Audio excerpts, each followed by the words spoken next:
Awkward Freddy.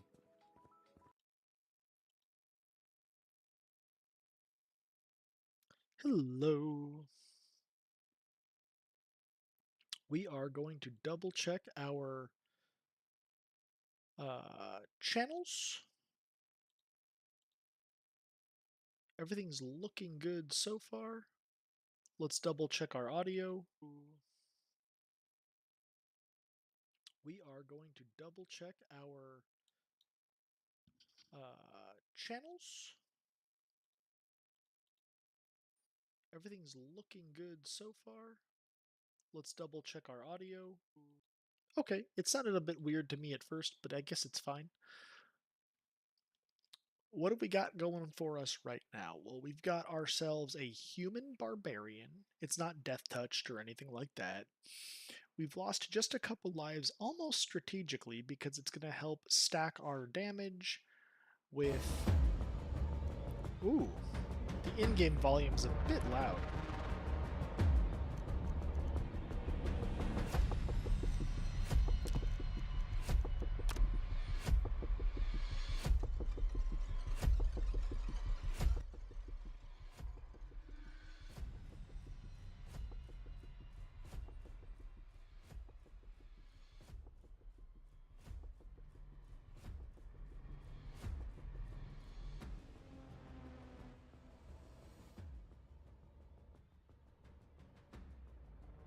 Okay, well that sounds fine actually. I think that's going to do it.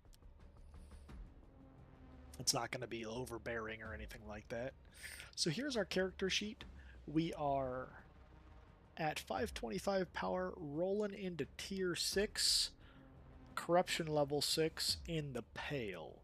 So this seems to be an endless. I've never come to the end of it or anything like that. It seems to be endless, and we're basically in a pretty healthy position where nothing can really touch us. We're rolling Freezing Vortex, everything else is basically primal damage except for like a couple like rare abilities that were unlocked through gear. Our crits are going to be super high. And we're attacking really fast with the Zaladon's Rapid Ring of Strikes. And this is what it ends up looking like. We're pretty deep into the level, I guess you could call it. So let's just resume so you can see kind of what's going on here.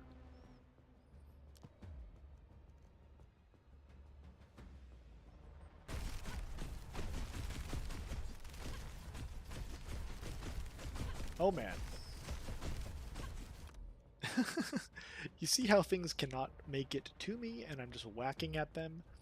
They're being slowly whittled down because they're the corruption level and also the tier level. I do want to edit the volume a tad as well.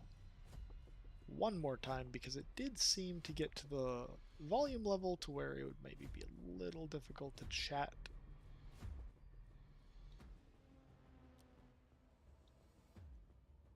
Let's see how this goes.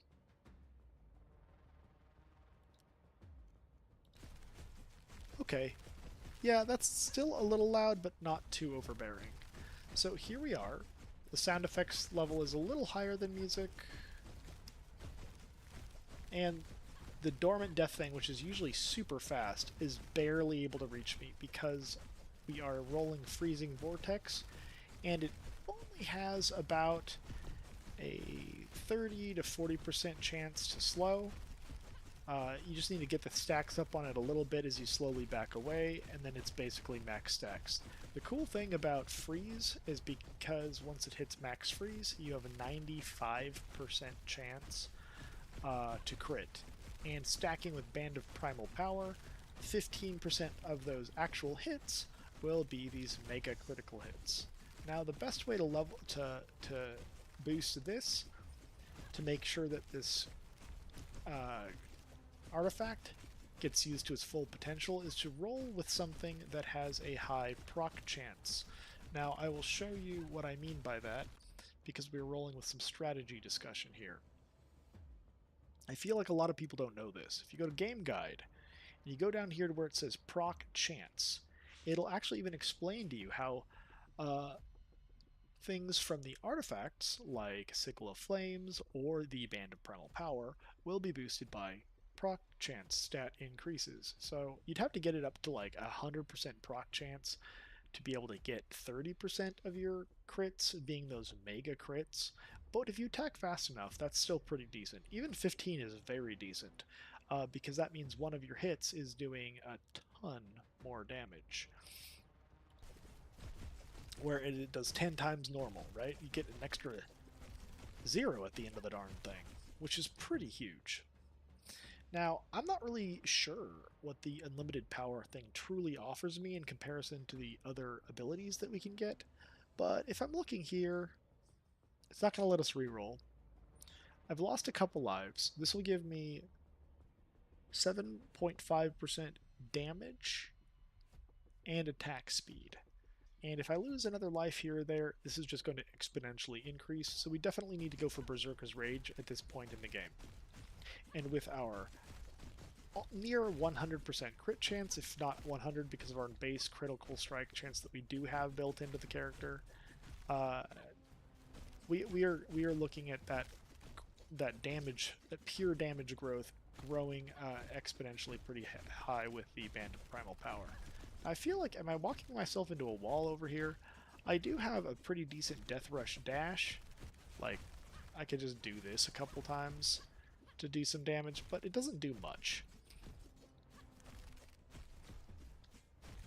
But I do need to get out of this corner. So we might have to reset, and you can kind of see how I reset the how I get the boss to that level of slow.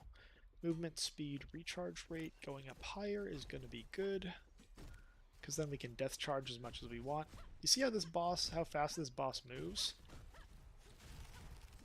That helped get some stacks of slow. One of his attacks, two of his attacks are... Oh gosh, maybe I shouldn't have removed the slow on him. It's not able... He's moving too fast. Every time he loses a life, he moves faster and faster. So we need to basically kite him to the point where we can get those slow stacks, and we got them back on him. Even though he was moving at near max move speed for this boss, he was able to get slowed again. So this is kind of how you would need to play it. I'm going to target him so that the auto target isn't activating. You can always turn it off, and then it's guided by your cursor. But it's better for me to have it on while I'm talking, because then I can also like hover over things and click on things and discuss things about the character. We have a lot of these white little shard things that we collected in the Pale. These Pale shards, basically. So we can do another boss turn really fast and see how much stronger it truly is once we get into the next tier. But we're probably going to need to gather some more of the shards before we actually unlock the next boss. I'm going to do a quick pause to take a look at the character sheet here. You'll see that we're rolling with Lunar for our secondary, which actually didn't work out for us any more than just nabbing Freezing Vortex. We don't have it fully maxed. We used an extra rune to give it an extra slot over here. But it would be great once I get to max this Freezing Vortex rune, because then we get an extra spot, and then I can throw my my extra, if this one does get an extra slot. I'm not really quite sure what I'd use for it, so it would be best to maybe... I don't know, actually I'm taking it back. I was going to think that maybe throwing a +1 rune slot into here would be good, but having this third one on something like a Barbarian that doesn't have a really high freeze chance, like the Lunar Adept user, I can't remember what it's called, uses, it wouldn't be high enough. We needed to get the plus 65% increased effectiveness of Moon Runes to be able to slow the boss to this level at this rate, which would also get us the crit chance. So we're going to click resume, and we're going to go to the settings, and we're going to scroll down, and I'm going to fix this volume one last time, because it does feel a little awkward having the SFX a little higher than the music. So let's close this and return to the game. My biggest complaint actually is the exit is on the bottom and resume is up here. And I've accidentally clicked like exit a couple times, and then the run is over. I don't know. I feel like you'd have to click like menu options, and then you could exit to desktop through like another window, versus just having it on a quick click right here. You can accidentally click it. I've actually accidentally clicked it one time when I wasn't even meaning to click anything. So if I'm going to give some feedback to the early access team, that would be it.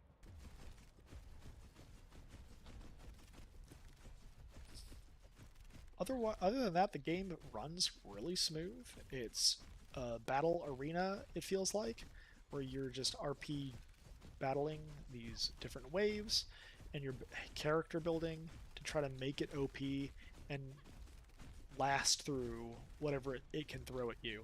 Now, this is I think it's an endless run that I'm on right now, so we'll see how far I can take it. We're pretty deep into it at tier 6. We're about to go tier 7. So things are getting exponentially harder, but it would be better to do another showcase of this after this, where you guys can kind of see what a normal run looks like. And they're not too long, they're not insanely long or anything like that. Uh, Maybe if you spend a lot of time collecting these different runes and deciding and thinking about your character, it could go up to like 30 minutes, but really you can get like through a run in about 15 to 20, 25-ish, depending on how fast you're killing things. I've done a run in like about 15 minutes where I was just not even thinking about the strategy and just mindlessly clicking on things because I already had like an idea of what I wanted to do. 100% lunar damage and type converted to lunar. Nice. Okay, so here we are. Resistance to piercing up a little more. Sounds nice. I want to go with all damage in my heart because things are going to be dying slower and I need them to die faster. But it's probably safer for me to go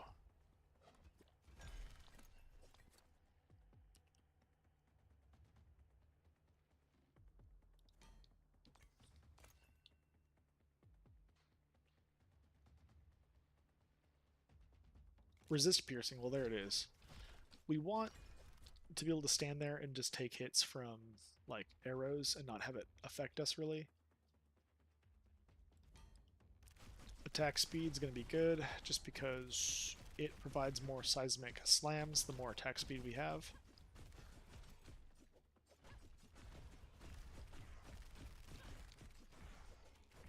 I am dodging a couple of these attacks here and there, like, oh, oh, oh, oh, oh, oh. Oh gosh, I just lost a life. Yeah, things are definitely getting harder now. And look how much faster these little dumb bosses are going.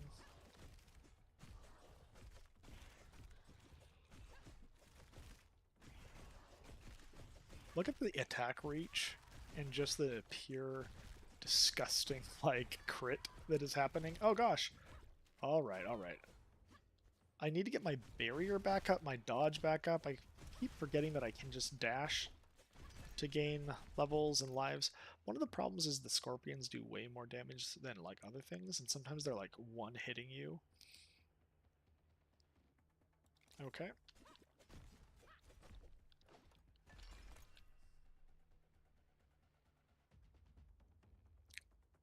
Resistance.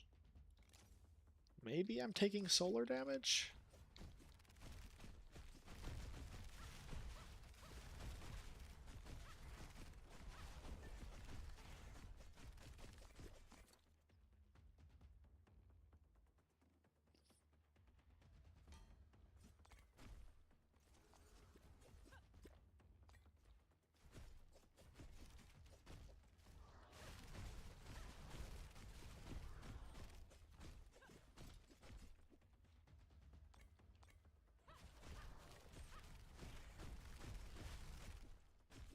So that's the Death Rush. I have a really high movement regen rate, so it's nice. It's very nice. Now that I've lost a lot of lives, this, oh gosh. WSD, okay, got it, okay. This Berserker Rage is going nuts. It is now 7 times. It's 35% more attack speed and 35% more damage. And as I get more levels, this is just going to go up insanely. Movement charge recharge rate is almost up to 100.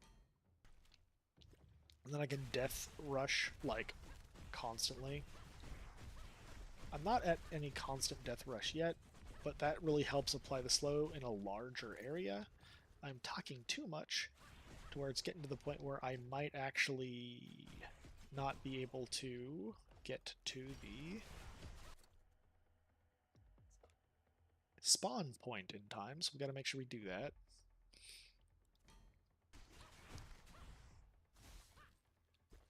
I don't want to... Okay, here.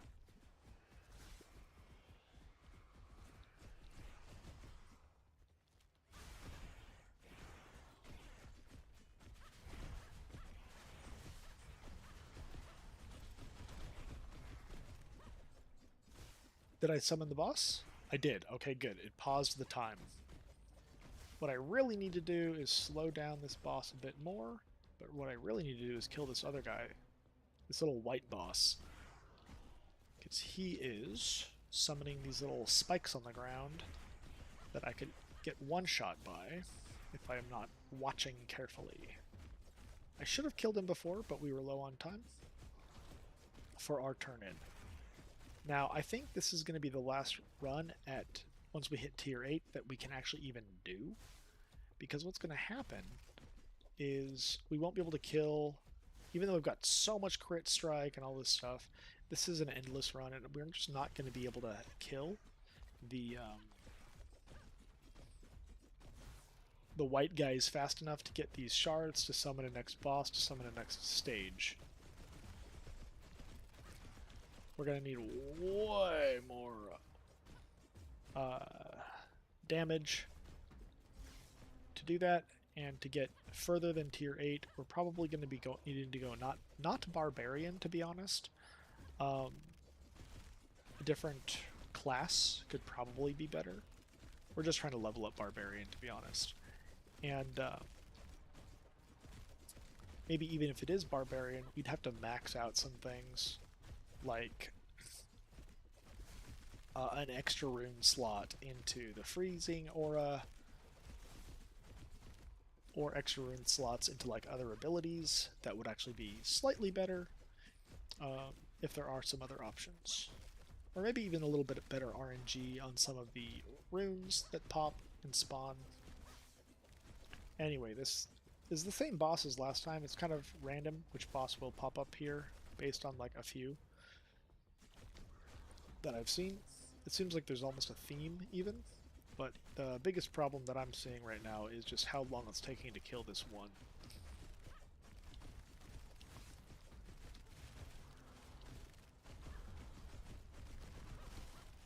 So each one of those dashes is a movement charge that I have. I'm kind of using it as a nuke and as a mass-wide slow right now. I guess I could get some block rate.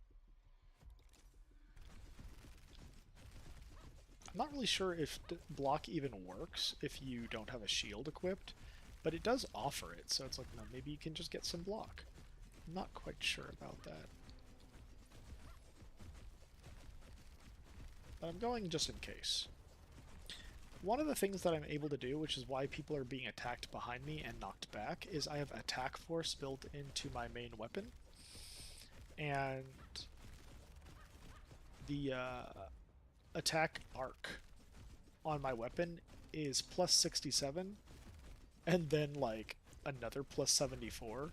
So it almost feels like I might be attacking behind myself, like double, because it swings twice to whatever's behind me.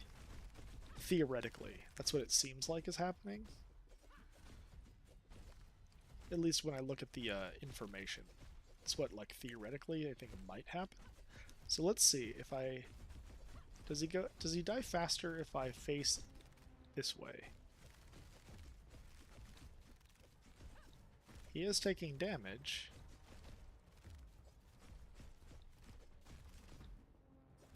Now let's face him. Honestly, it feels like he's taking more damage when I face him. Probably because of the seismic slam. Oh, that's why. Seismic slam was going off in the opposite direction. But the basic white damage even seems like it's higher when I face him. Which doesn't really make sense. But maybe it's attacking twice as fast from behind? It's just hard to tell. Hey, welcome to the stream. Good to see you. So we're at tier 7, moving on into tier 8 as a barbarian in the Pale. Now, if you're playing this game, what I'm actually curious about is, have you gotten to the end of it? It feels like an endless run. Death Rush is amazing. We have almost 100% uptime on the recharge rate of our movement speed ability as a barbarian. We went lunar just to get Freezing Vortex to give us basically a 100% crit chance. Reducing the bleed rate sounds nice. Both of these do it, and I don't have projectiles. I'll just pick this one because it's bigger. It's got the same effect, though. So you'll see that we are attacking behind us, and it's knocking them back, so they can't touch us at all, and they're being slowed to the point of a crawl. You can also, with enough speed, run around the boss when they're slowed this much and just hit them from behind. And they can never even face you. Obviously, you can just kite it this way. What you have to worry about is the other guys, because sometimes if you don't have any dodge up, a big fatty scorpion might sneak in that's not slowed enough or knocked back enough, hit you, and then all of a sudden it's like a one-shot hit and you lose an entire life. That can happen, especially with a little bit of a glass cannon in your HP pool. And our barrier that's up is barely anything, because it's just the basic barrier that comes with this. So it doesn't really feel like it's protecting from a lot. We do have stagger built in, but if it's a one-shot, it hardly helps sometimes. Well, that level up point actually gave us a lot more damage. Surprisingly, like a lot more.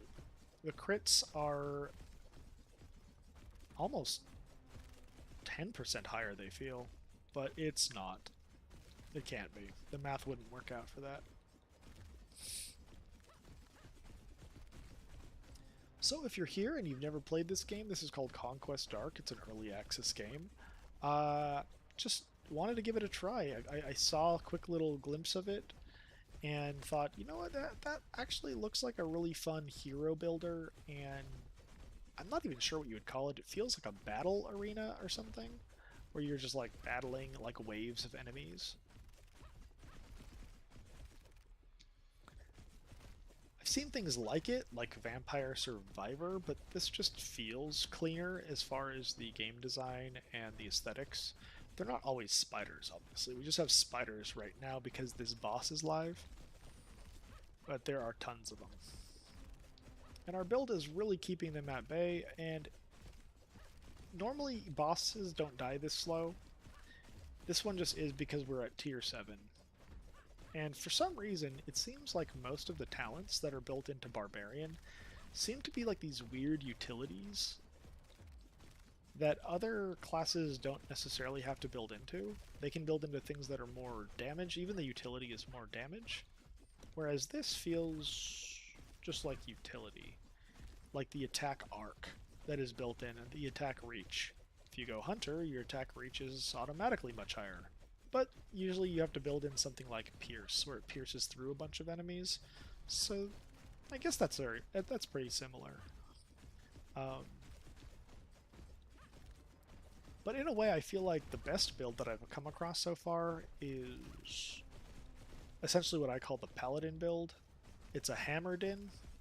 It casts hammers, kind of like from Diablo 2 Paladin. And it can cast a ton of these things. So the screen is like filling up with hammers. Not the whole screen, but just like around your character. And you can be attacking probably the fastest I've seen. The problem is it doesn't really have a cleave built into the main attack with the hammer that I choose. There's a ranged hammer, it seems pretty good, less energy generation, but it actually might be more if it's hitting multiple units, so I'd have to really check it out. I have to level it up first before it really becomes like a viable thing to check out, which I'm trying to do. But currently I have a little too many points built into like different weapons, because I've been trying out different weapons. And I really need to get more built into like different abilities and things like that so we can try out different builds more effectively. But we've got a lot of things unlocked actually, so if you're curious or if you've got some requests, I can definitely do some things on the next run, which will be happening pretty soon. And I won't be doing a Pale. Pale just takes too long. We'll be doing a regular ritual run, so if you're curious to see what that looks like, please stick around, and I'll be able to just showcase it in a Let's Play.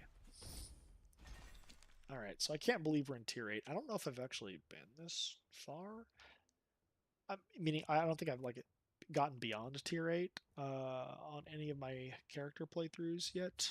But maybe I have. It feels like this is kind of maxing out on the damage.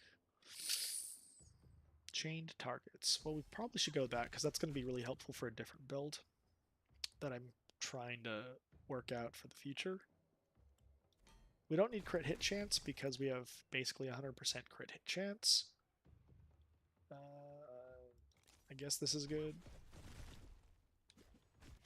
Alright, we need to start summoning things as fast as we can.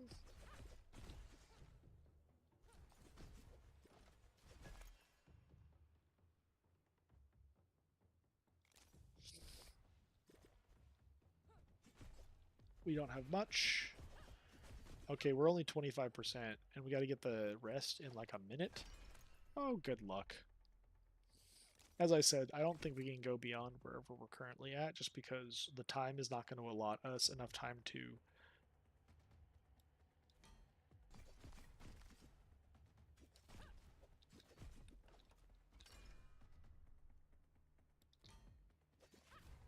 summon these white things, and then to get their little shards. We need so many shards.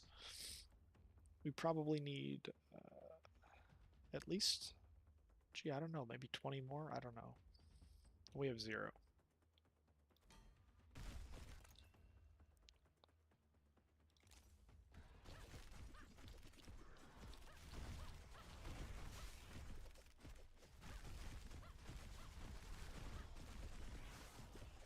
Yeah, they're just not dying. We've got some insane damage, actually. The numbers are actually pretty great. But in this endless run in the Pale, I don't really know if we're going to be able to get, in this 1 minute here, another boss. We can try. Because more of these shards tend to drop the higher level you are. 56 seconds, yeah. We need this boss to die or we can't summon anything. And we could dash all the way back, maybe.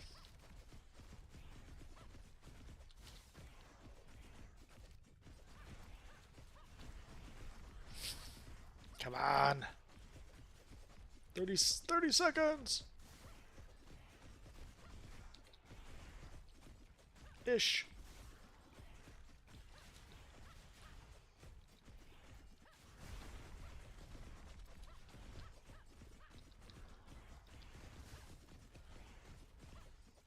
Yeah, we're not going to be able to do it.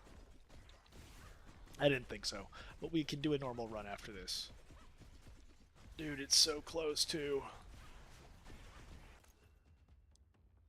So he's dead, but we can't summon the boss. It's too far away.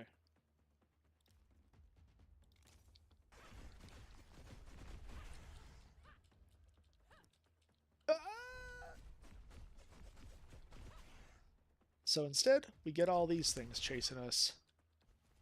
And I wonder how long they can chase me before I get the auto-death.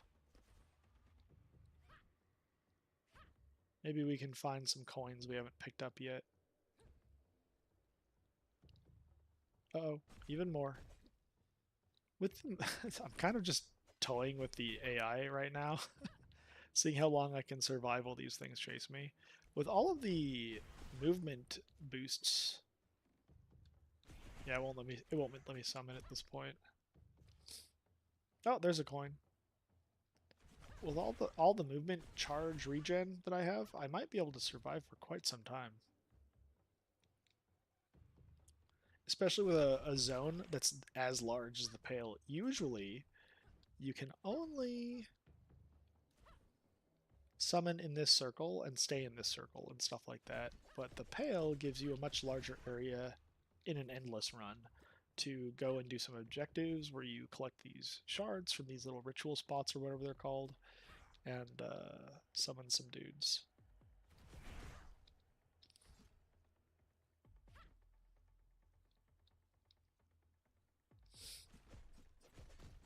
Ah, here's a bunch of coins. Oh, there's one. Oh, they're getting me.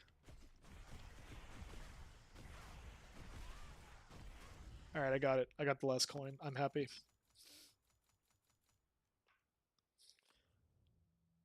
Alright, is the Pale completely unlocked? It looks like it.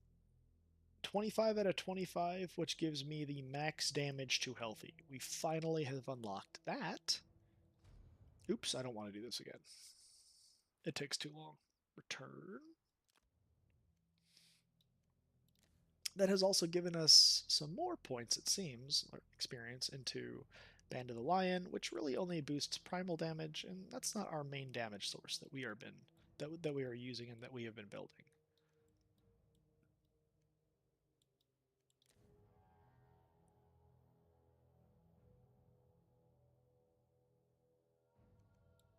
I have only barely jumped into this and then I canceled the game by accident. So I'd like to try this at some point today too, but I did promise showcasing a normal site, but we won't just do a basic one. We will do a sun-touched one, which are a little harder. I feel like I want to dump a few more points into Altar of Souls just because being able to have a larger range on soul collection is really helpful, especially if you're mostly focused on kiting.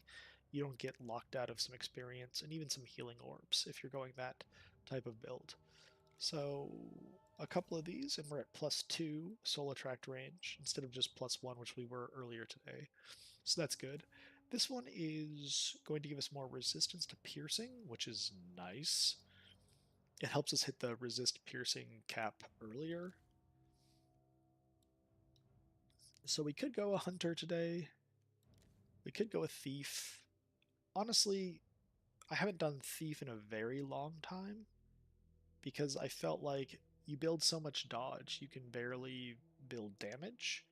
But maybe if I combine thief with the alkalite, it might feel really nice. So let's give it a try.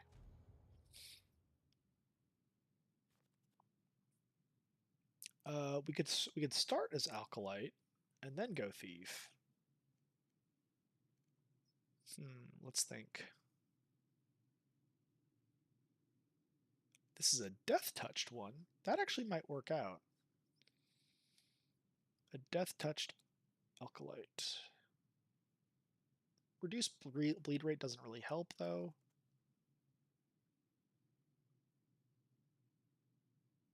We are going to be focusing on lunar damage, so this might work. But starting Hunter is kind of what I wanted. And then building Alkalite into it. Maybe Alkalite into Hunter is better. Okay, let's re-roll a couple more times, maybe. Oh, what am I thinking? I wanted to go Thief. Thief Alkalite. Okay, let's see. Attack Reach, Attack Arc. Alkalite into Thief. Or Thief into Alkalite I don't think I've ever done. So we'll do Thief. Human Thief. Damage to Elite is OP. The +1 reroll is not that great, but damage to Elite is OP. So we're gonna go that. Helps just shred these bosses. Now we are going to go Stargazer to get a lunar spell. And then we can get our 100% crit chance. Okay, I don't have a reroll on this actually, which is strange. I don't know why. Did I reroll too much on just like picking the hero?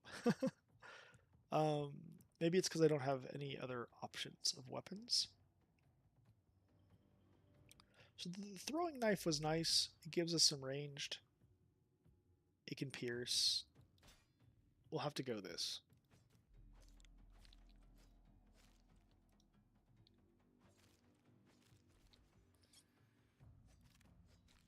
I'd like to upgrade one of these thief weapons fully. But maybe I don't need to if I end up choosing to go, what do you call it, Alkalite for the primary and then build into Thief, which probably should be what I do. But let's try Thief into Alkalite, because it does nerf the secondary that you have to where you can't pick everything. And right now we can turn this primal damage into Lunar, for example. So let's see what masteries we're given, what's available to us, and what we can do with that. We don't need crit hit chance if we're going to be able to get the freezing aura. So let's go attack speed. I feel like movement charge rate is going to be core, but we need attack speed for now because these throwing daggers aren't the best, but we need them to attack faster to pierce. So we can kill faster, level faster, not get overwhelmed. It's not much of a boost, but it's something for now. All right, now I don't know. Okay, so the ice spikes isn't leveled up yet. I leveled something else up by accident. I thought I was leveling ice spikes earlier, but I wasn't, so this is not fully upgraded yet. I don't think there's anything under Alkalite that is at a level 3. Ice spikes can pierce. So I want to go with that. This is a great way to kite people, the collapsing star. But let's re-roll. I don't think I have anything under Thief either that could be upgraded. Yeah. We're wasting some rerolls just to look, but it's fine. Ice spikes it is.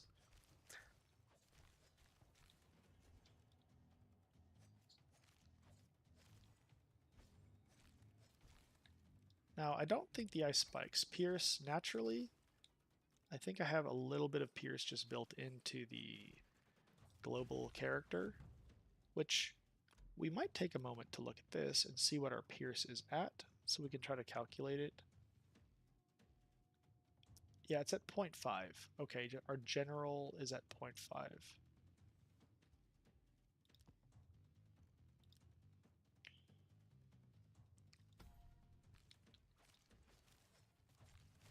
And I think I just saw it not pierce, so that's good to know. Yeah, it just failed to pierce as well, because it's at 0.5. It'll do it like, it'll pierce like, if there's a 0.5, that level of pierce will basically be half the amount of time it'll pierce. Oh, there's the boss. Uh-oh, uh-oh. Getting kind of cornered. So this will give us some dodge and movement charge. That is going to be necessary.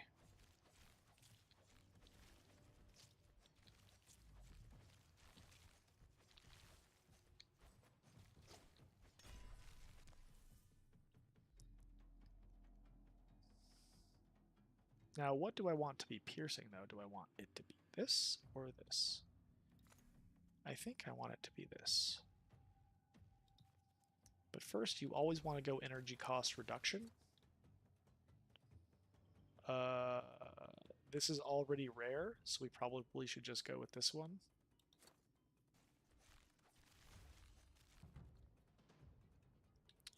Arcane Orbs, I leveled this. I was meaning to level Arcane Missiles. Gosh dang it. These aren't good. Do not fall for Arcane Orb. They spin too slow. They're very close to your body, so it gets you in sticky positions. You can accidentally get baited into thinking that more range on them is better. However, there's a big but. I'm going to try it because we get an extra rune slot here, to be honest, but also I'm going to try it because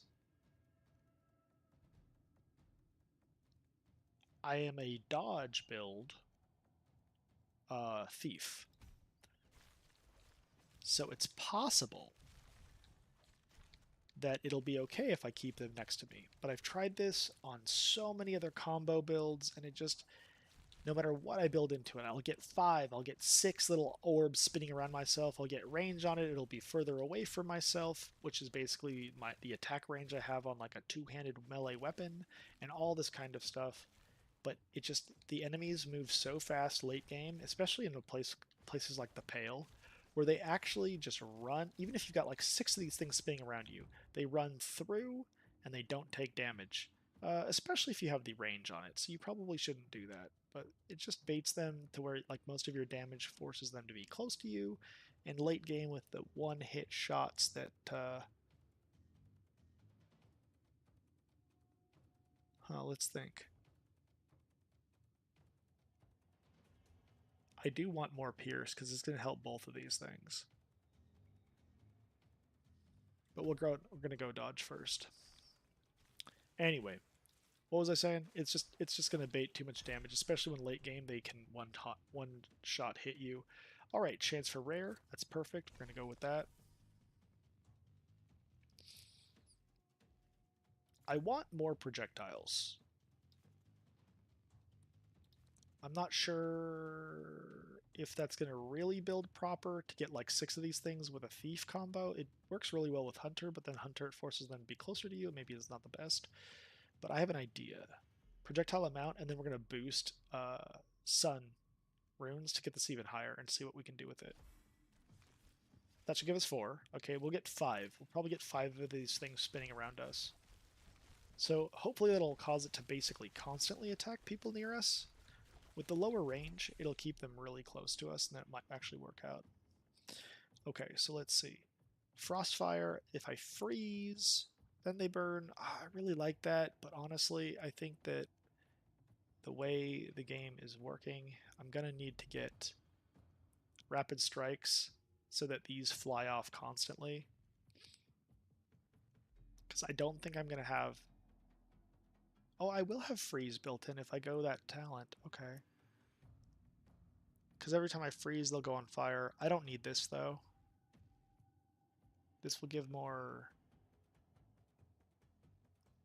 This will give more ice spikes. And if I build stun, it'll give more stun, which will give more freeze. I need freeze because it'll give this more freeze.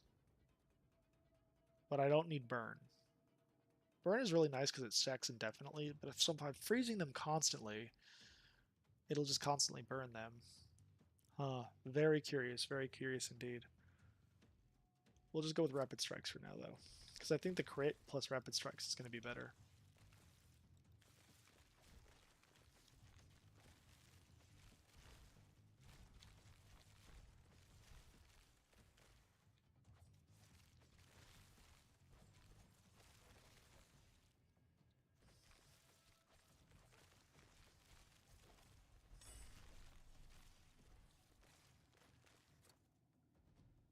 Okay, so this is rare. I need a different chest, though. I need the rare item chest, so we have to bypass that. We don't want any of these chests. We could go for...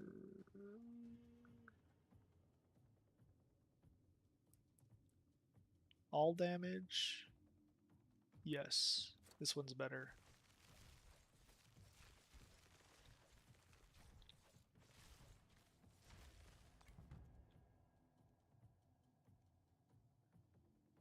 Max dodge, max movement. Okay, that'll protect me a lot.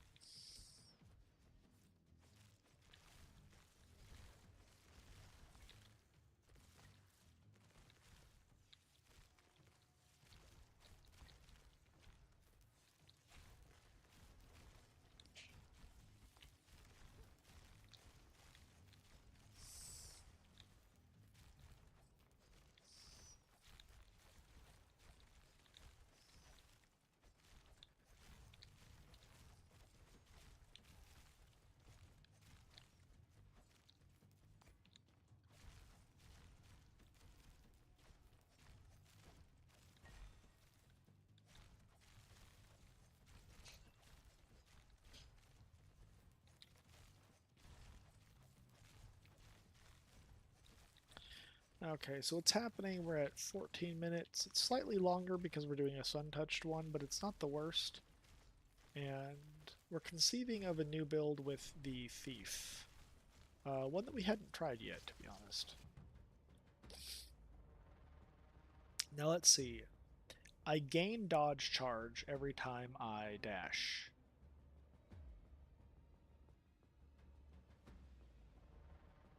Well, that just sounds really good.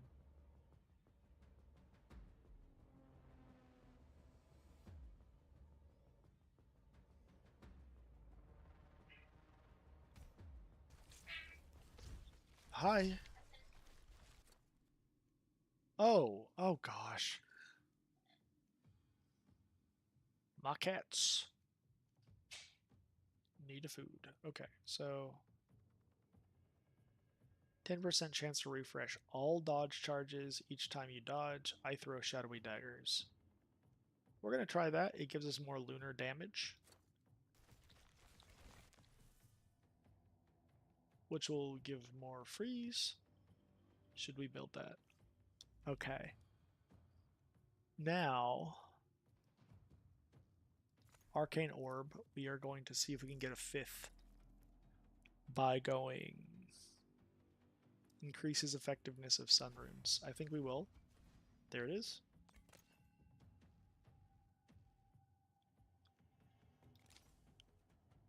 Maxing crit hit damage is going to be core. I need to build freeze into the character though. I haven't been able to do that yet.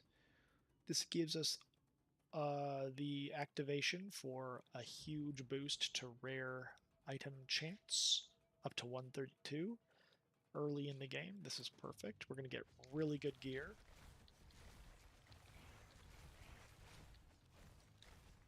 Alright, yeah, so I could probably just stand here and take hits, and then when I lose dodge, I can dash. But I'm also regenerating dodge through my attacks. And when I dodge, I throw daggers out.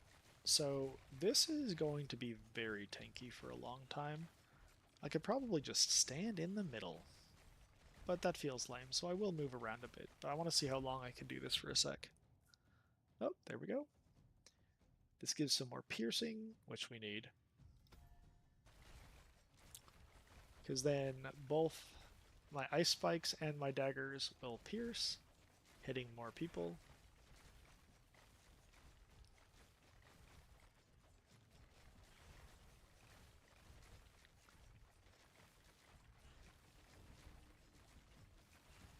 Alright, Spirit Caravan sounds nice.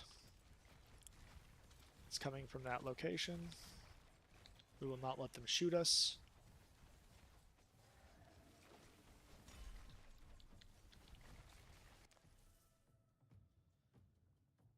Alright. Can we get another sun rune for this? Maybe. More pierce on ice spikes sounds to be the best.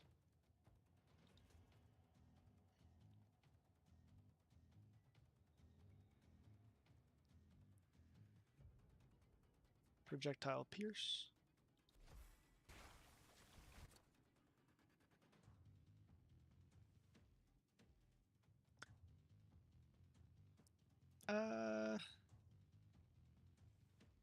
Well, this is going to unlock the third thing. It's not the best stats elsewhere, but it at least finishes that section. And this will give us, I think, our final dodge charge. Okay, that's good. We need that.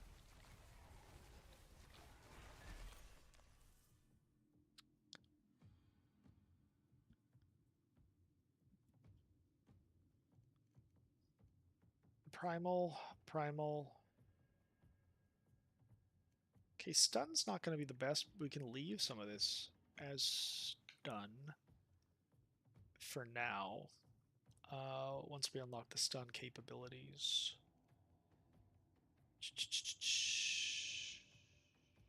Higher damage is going to equal higher stun chance, so this probably needs to go stun chance.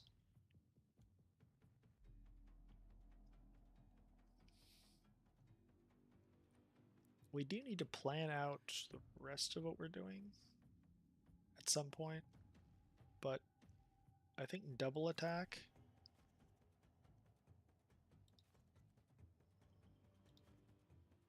A double shot, so this will go off double, is good.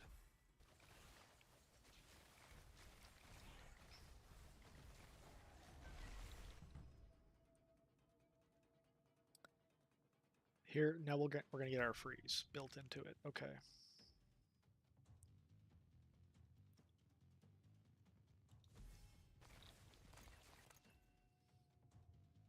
Damage to elites. I don't like the crit, but I like the damage to elites. And honestly, the crit might help without a ton of freeze, so this might not be the worst thing in the world. Chance to freeze with lunar damage. Ooh, that's really good. Okay. Now let's think about what else could go into arcane orbs. What else could go into arcane orb? I could probably put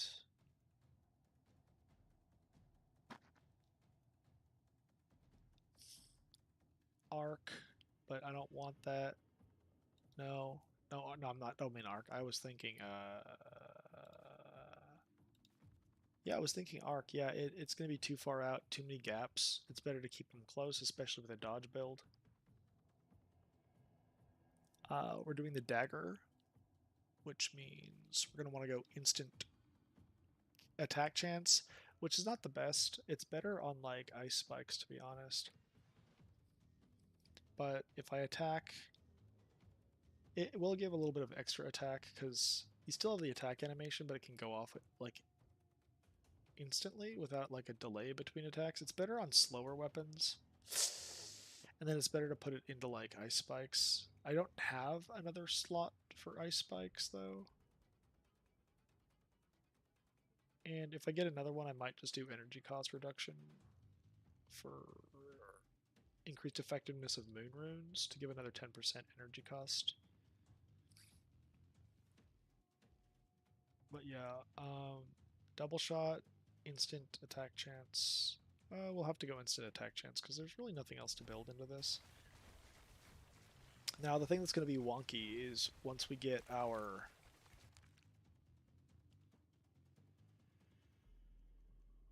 extra rune slot, it could be one of these things. Then it kind of throws off like my strategy for what I did, but it won't be the worst. Oh, it does upgrade. Cool. It upgrades even after I've used it. That's good to know. I haven't really ever truly checked that.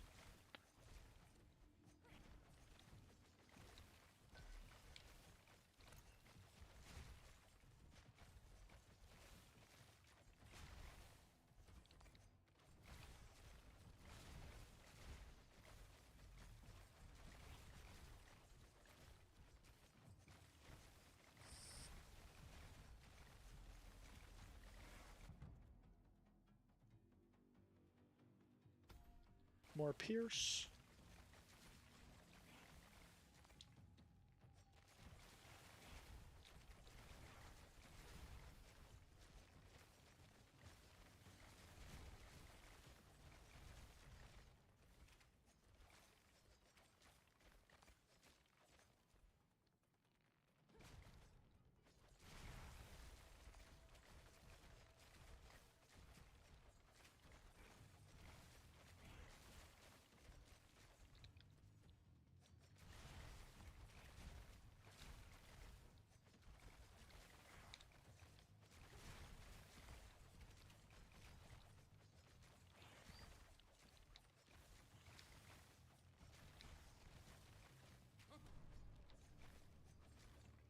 Oh, it's a boss.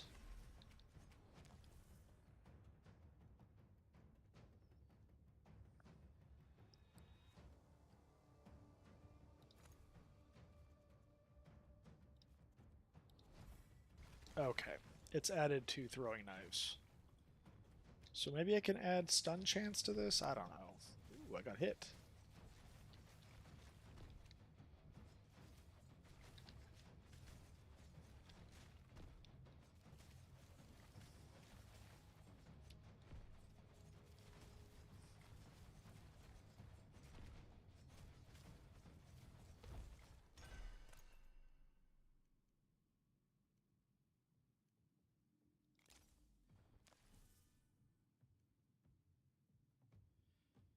I could do double shot chance up by 10%.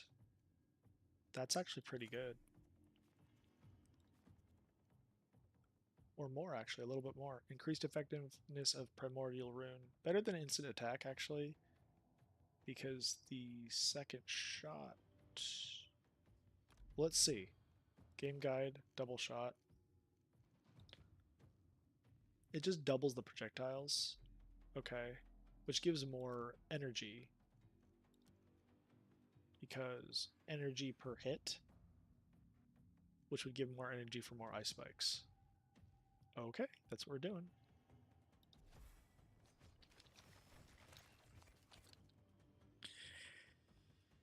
Okay, and power ability damage.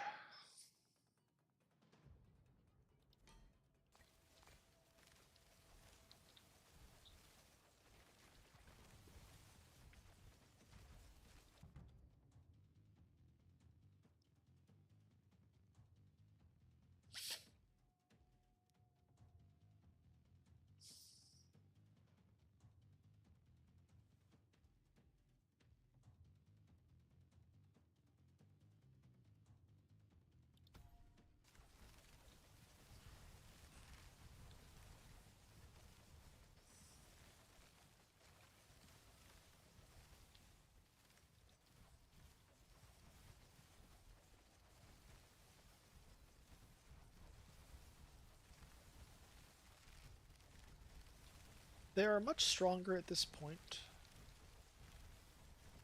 The damage is not what I'd love it to be.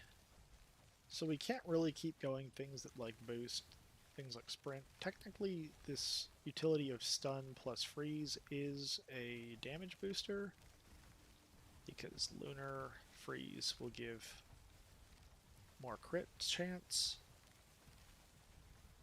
The higher the freeze chance is.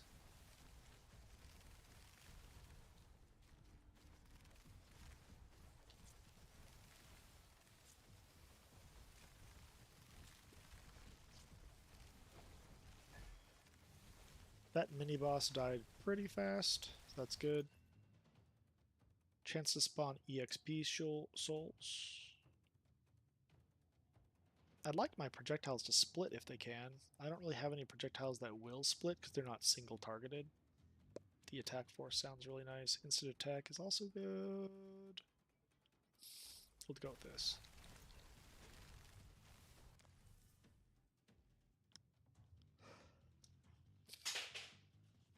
Higher chance to freeze on arcane orbs is probably what I want at this point.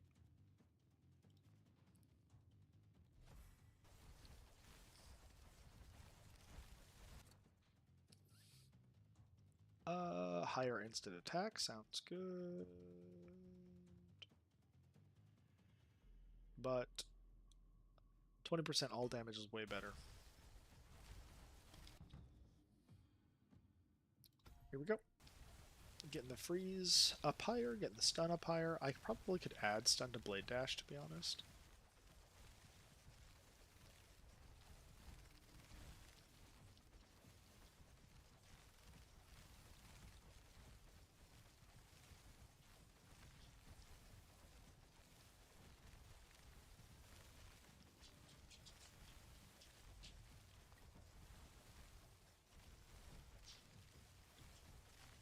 I could turn it into lunar as well.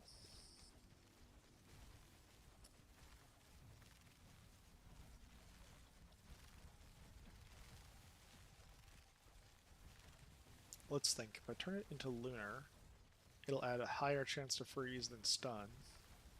It'll do more damage as well. And then I think I can give a rune to improve.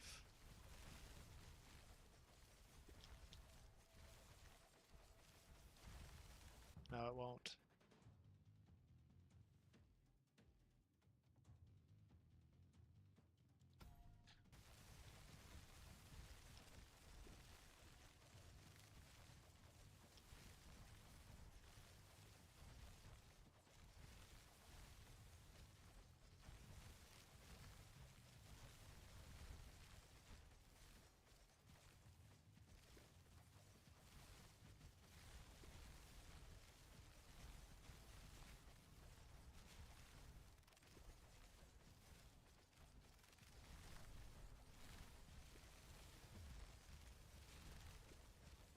Oh, the boss.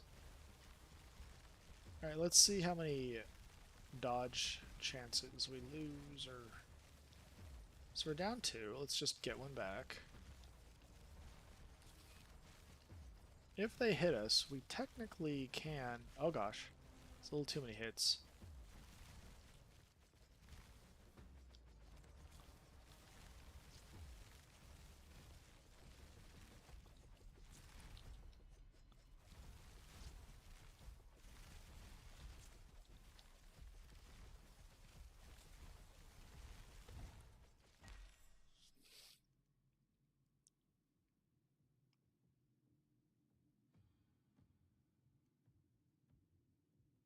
Okay, so here's my crazy idea. I was thinking I could go lunar damage, which would give it freeze instead of stun. A stun doesn't really do anything besides stack stun up to 5 seconds based on their HP pool and the amount of damage you do to them, which has huge diminishing returns, but freeze doesn't seem to have that. So turning this into lunar is better.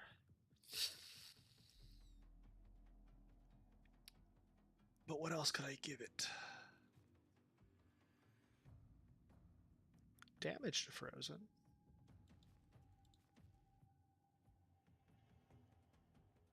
Attack reach. I'm going to test it. Will that make me dash further?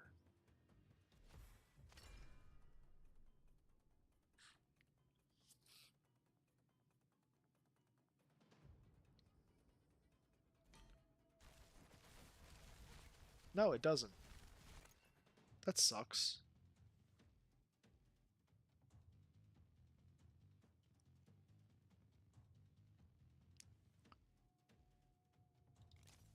Well, I've learned something.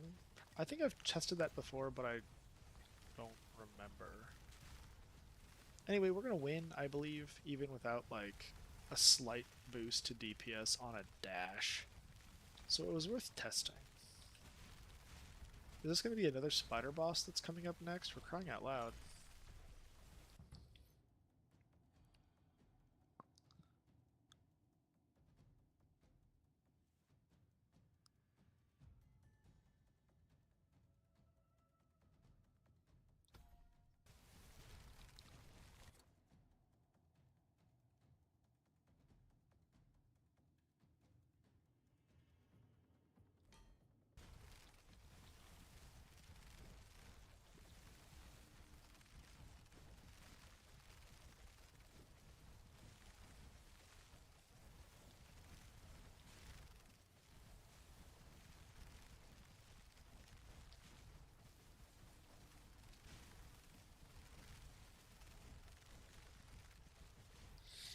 So this is letting them hit me, which dodges, which causes them to take some damage.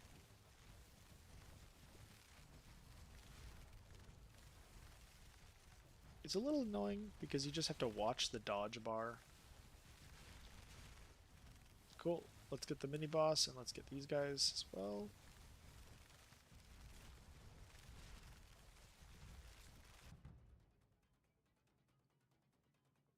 More Pierce.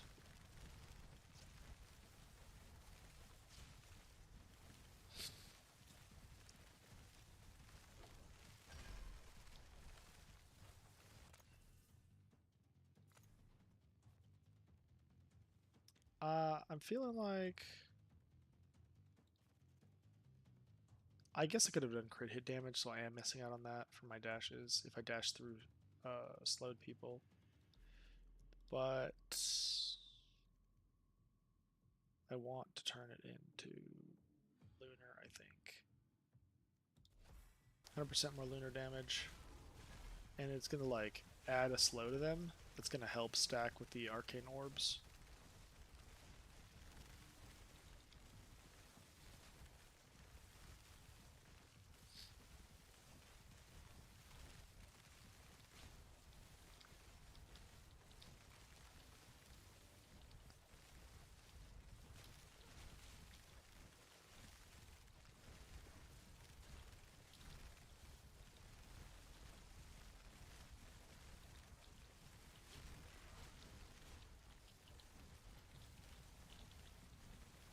I'm not going to be able to get them.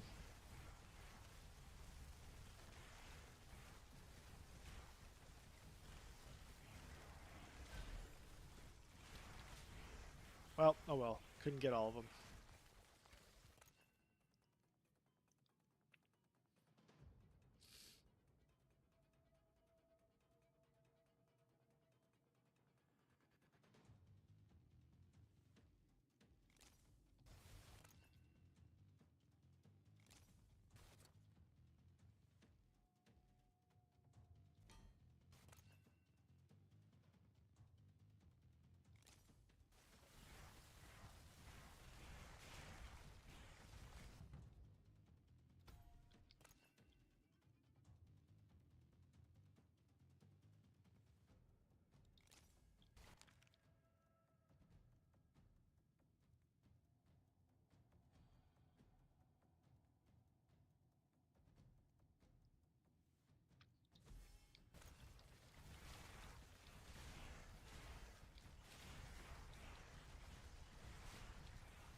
So I'm just staying here, not taking any damage, and my charge is just, or my attacks are recharging my dodge for me.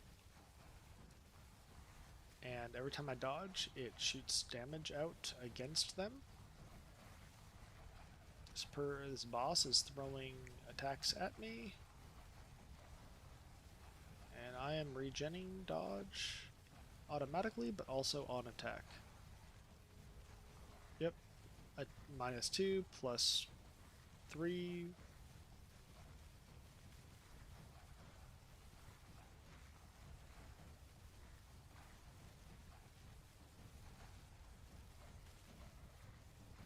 It seems like the boss is getting stunned, actually.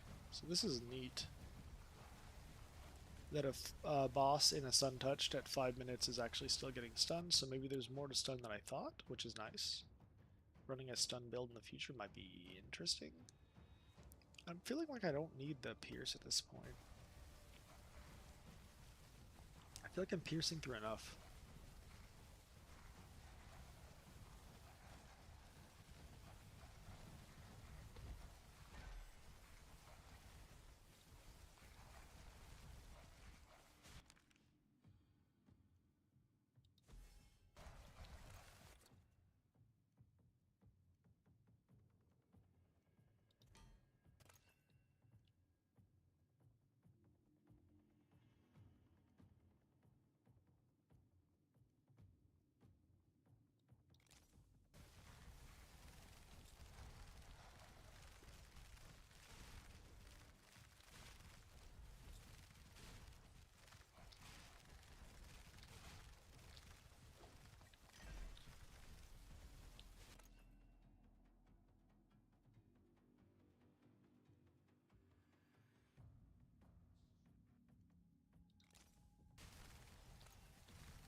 Oh man, I allowed way too many dodge hits to go down. I looked at the stream for 1 second, just a little curious, and then sure enough, boom.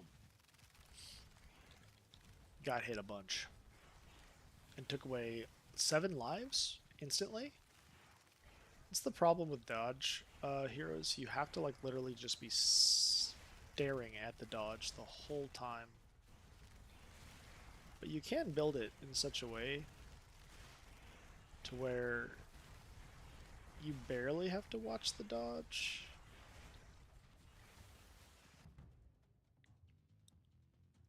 And you have so many enemies around you, they actually can't kill you.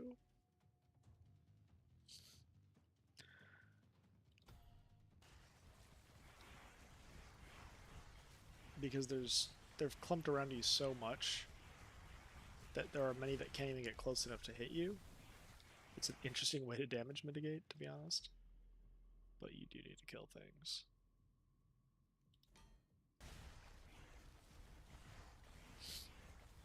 Or they will, after enough time, despawn, and then you're really just nerfing yourself.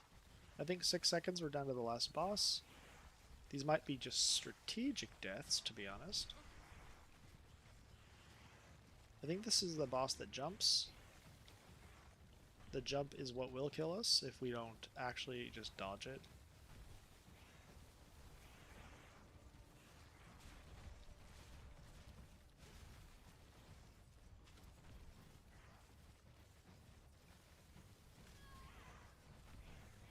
Did I let the floor damage hit me?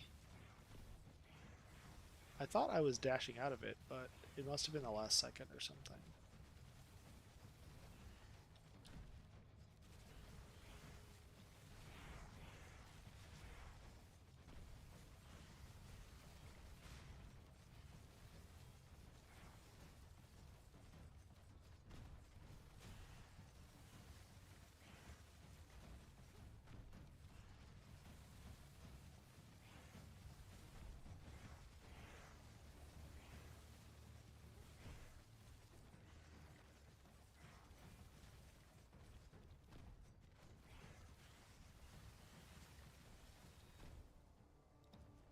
Well,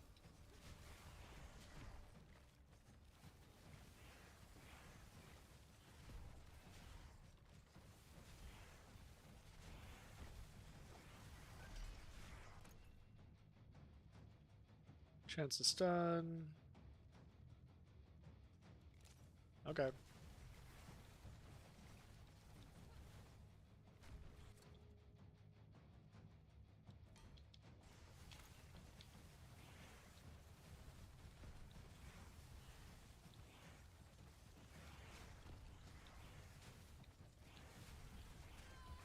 Oh gosh, the floor damage. Okay, I gotta just be really careful.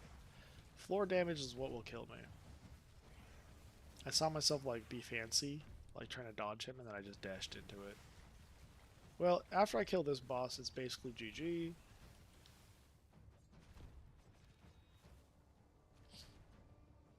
So I need to just kite, kind of kite, but mostly just watch floor damage. And stop being fancy.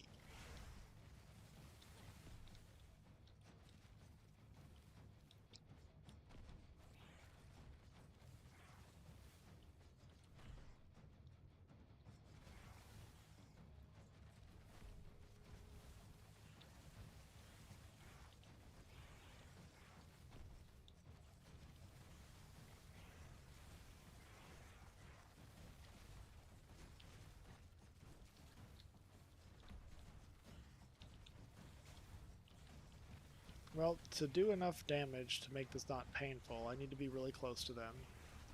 And I need to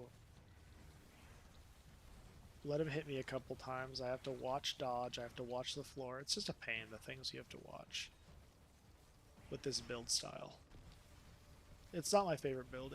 Thief used to be my favorite because I was like, oh, the dodge is so fun. They can't hurt you. Especially when you work counterattack into it. Oh, my dog just scared me.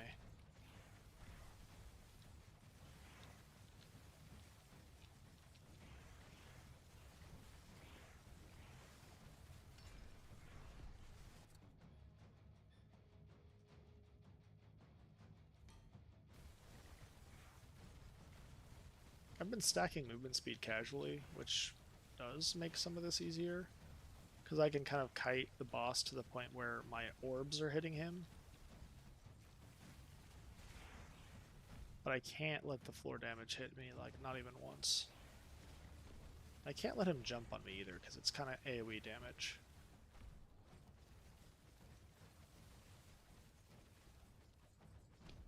I think this last point in movement speed actually made it to where I can kite the boss more effectively, to the point where it's like, it should be easy.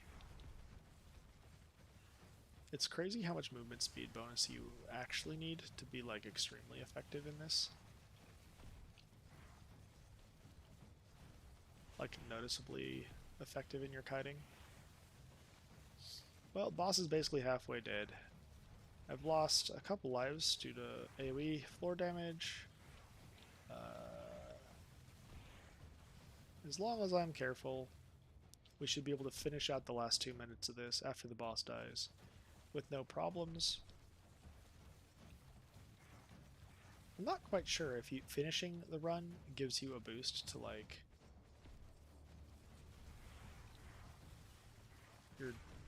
your experience or whatever.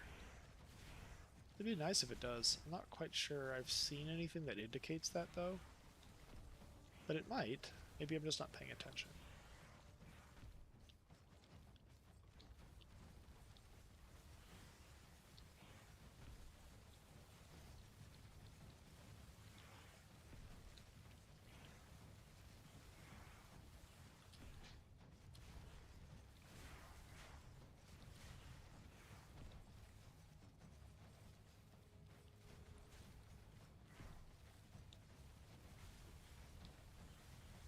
It's interesting that I'm still getting experience from like this endless little like boss fight. It seems like I am. I think the experience is going up. I thought I saw an orb just now.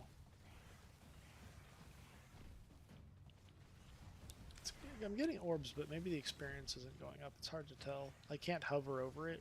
It would be nice if I could to verify information, but that's not available. I feel like I've tried before to test it in a run to see if I could just like kite a boss and get enough experience to get enough levels to eventually kill him on a harder run that I was doing, but it didn't seem like that was working. Anyway, the boss is down to 2 lives.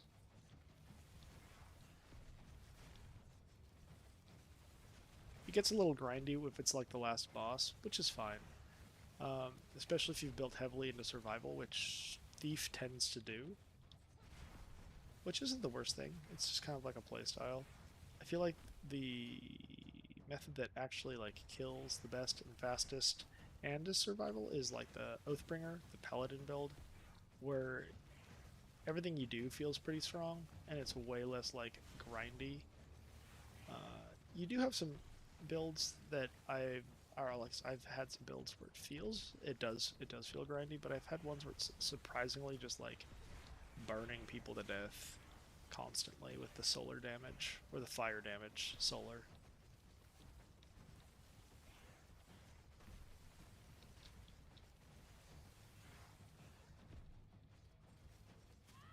Oh gosh.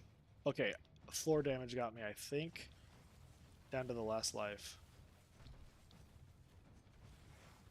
Well, it's going to be fun if I actually win on the last life, because that's pretty hype. Oop.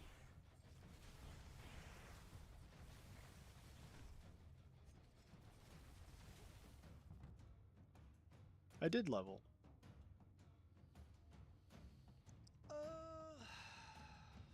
He's not freezing, so I'll just go Deadly Strikes. He is a little, but not as much as I'd like him to. I want him to come to a slow crawl, you know?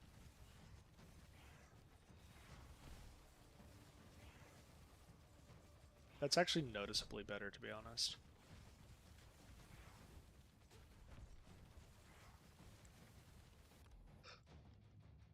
Gosh, I had to sneeze, but no, it didn't come out.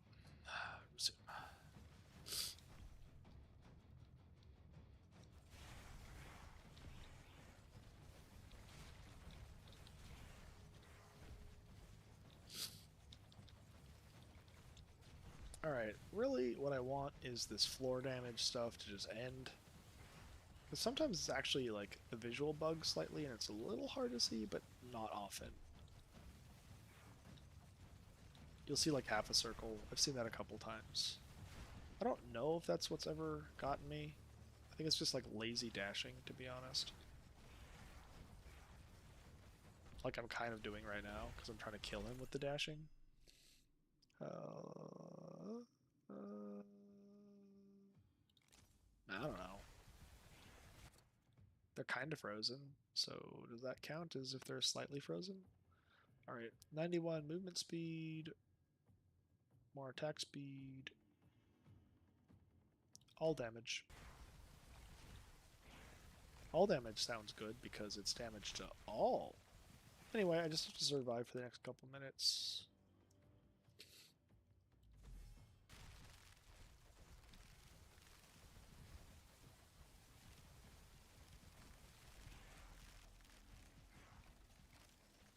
Honestly, why am I killing these gear guys? I don't really think that I'm gonna need it. It might give me more of these scrolls, which is nice. Chance to freeze is going to be really great if I max that. Let's see. Well, I don't want to die. I was trying to like use my dodge to do damage. I don't want to die.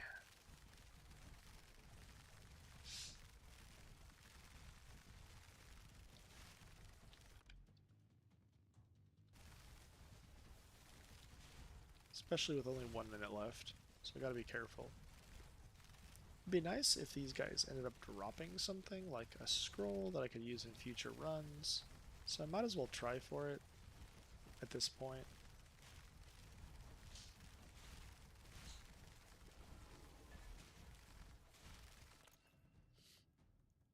Uh, okay. I don't think chained targets is going to do anything in this run.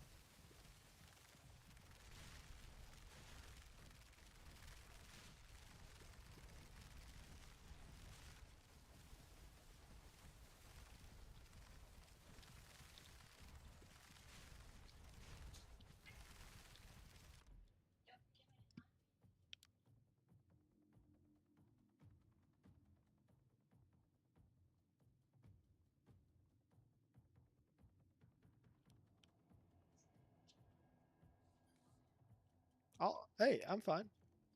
No, I'm fine.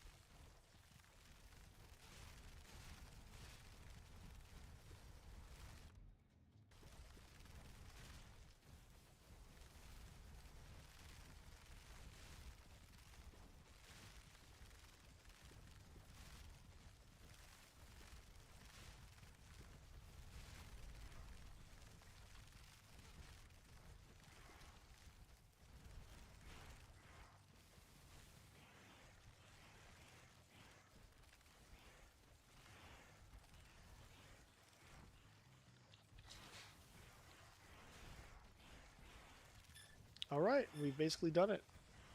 We're just avoiding these little ghosty guys to see how long we can survive, and maybe pick up an extra coin or two. It's always fun to see how long you can survive against these things.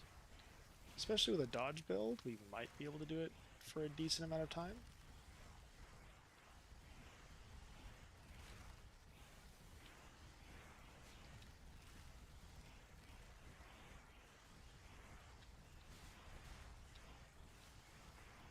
It'd be cool if there's like something you could earn, or an achievement or whatever, surviving beyond the death timer for a certain amount of time.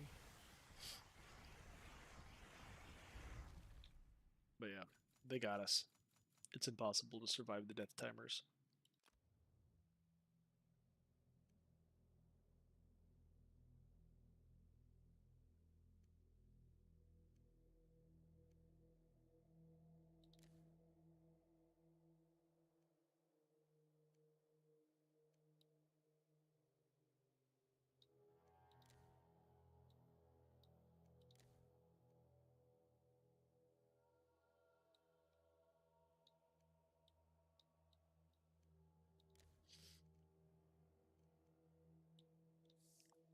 Okay, well, we got a little bit higher on Thief Guild experience.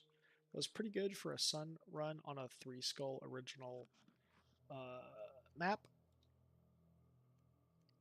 We were able to clear it with a Thief without us even being like fully like tapped out in our like power abilities or our even our passive, I think. Were we? I don't remember.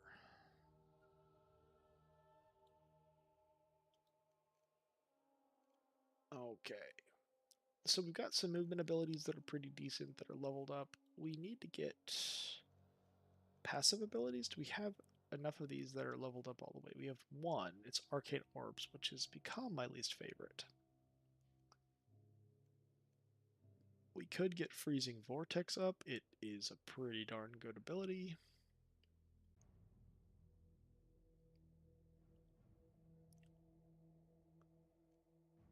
But some of these others need to be leveled up as well. You get the counter throw, which is okay. This is a thief. This is a sun dude.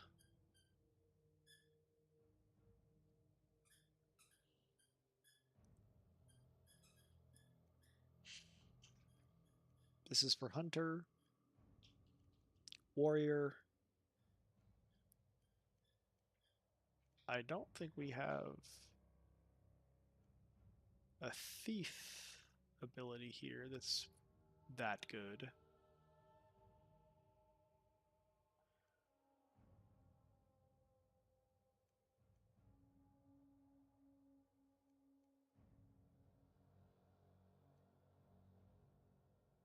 We might need one for some variety.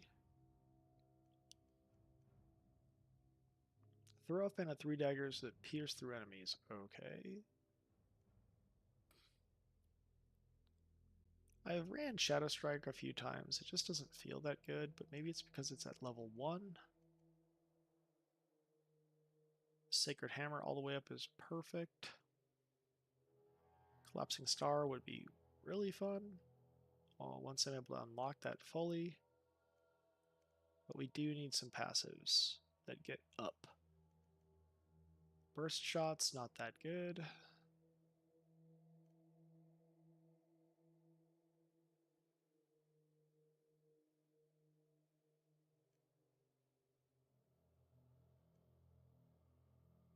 Pretty sure this counter throw is warrior.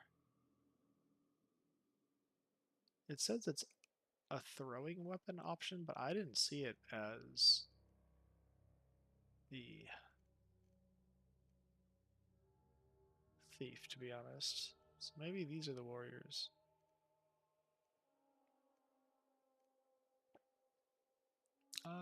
We should get something. So, like, what we can do with Whirlwind is have it do a very little bit of damage every 0.25 seconds, which allows it to do what? Some passive damage. I wonder if we can get 3 balls, or even 4, spinning around us if we do Hunter. Wait, what gives projectiles? This might be considered a projectile. If we get, yeah, like Hunter, Warrior combo or something interesting like that. Like Warrior into Hunter. It might be neat to have like 4 of these balls just spinning all around. But it might be the same issue as Arcane Orbs. So what we really should do is find a good warrior passive, or at least the warrior could be comboed with something else. So maybe these aren't very good. Looks like we have this. We've got this. Freezing Vortex is not high enough. Freezing Vortex is amazing.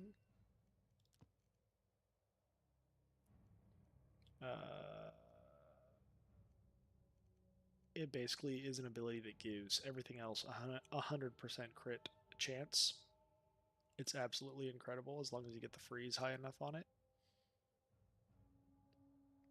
You can easily do that with like just a simple rune, or maybe a couple of runes, to be honest. And then the third slot becomes a free like open up.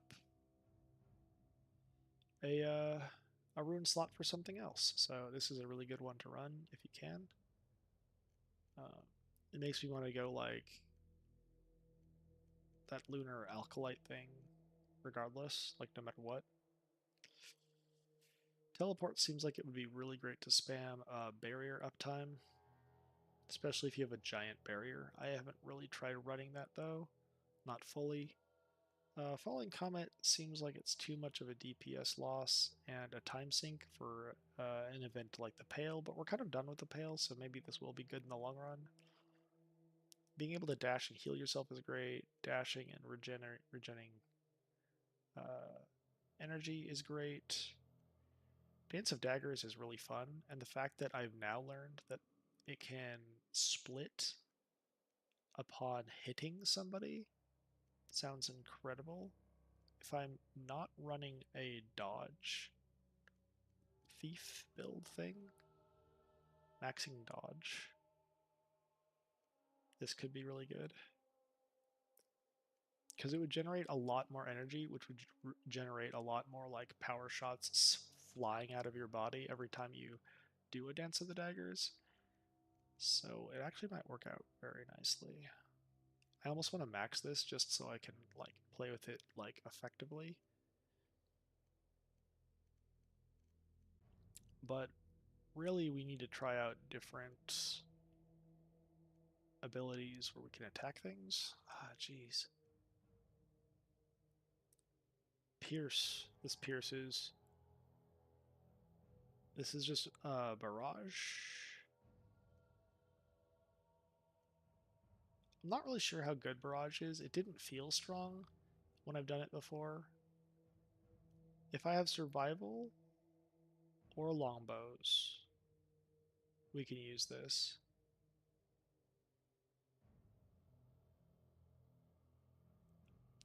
Ricochet sounds good only because it can split.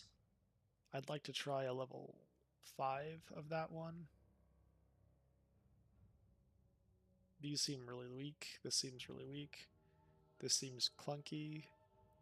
Oh, here's the ice spikes. I feel like we do need to get this one maxed. It doesn't feel that strong, to be honest.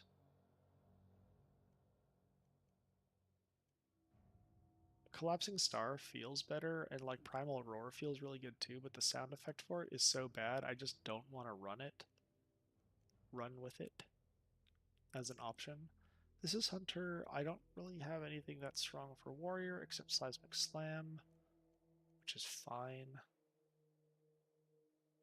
I don't have anything really strong here for Thief, which is a problem. Piercing, not that good. It pierces through all of them. Just because the rune combo won't be that great. It's good like as a starting ability, but for where we are now, I don't really know if it's going to be that good.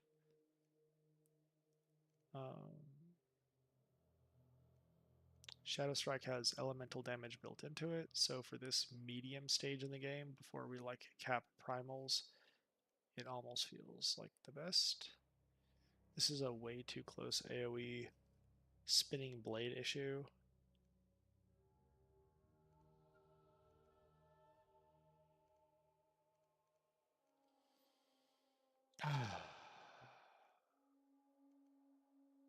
So it's strike between 1 and 5 nearby enemies. Maybe that's not very good. It hits 1, but maybe 5. What does it mean strike between?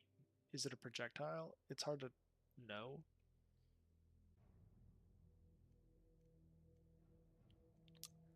Okay, honestly, Fan of Knives is the best one, probably. I just have to... I was looking for something that would be good to, like, bounce.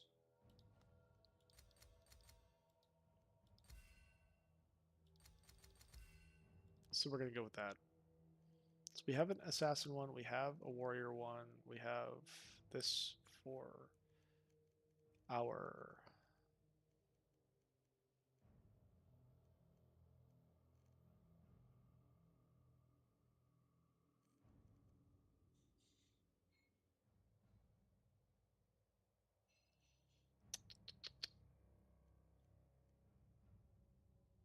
paladin dude.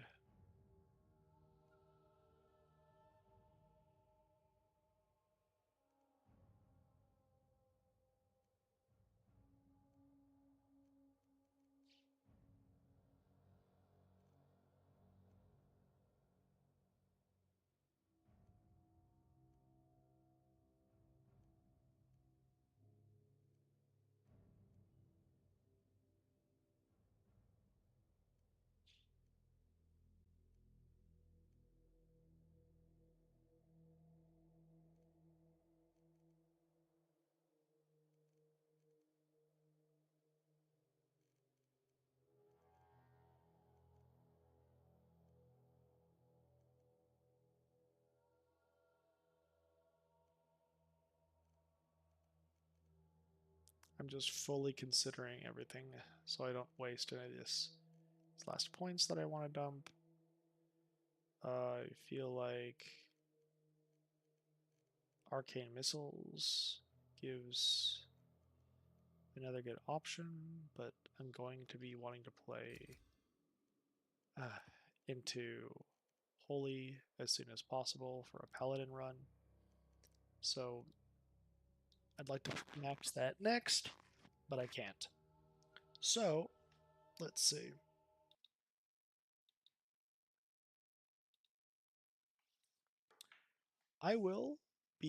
I'll need to do the laundry real quick.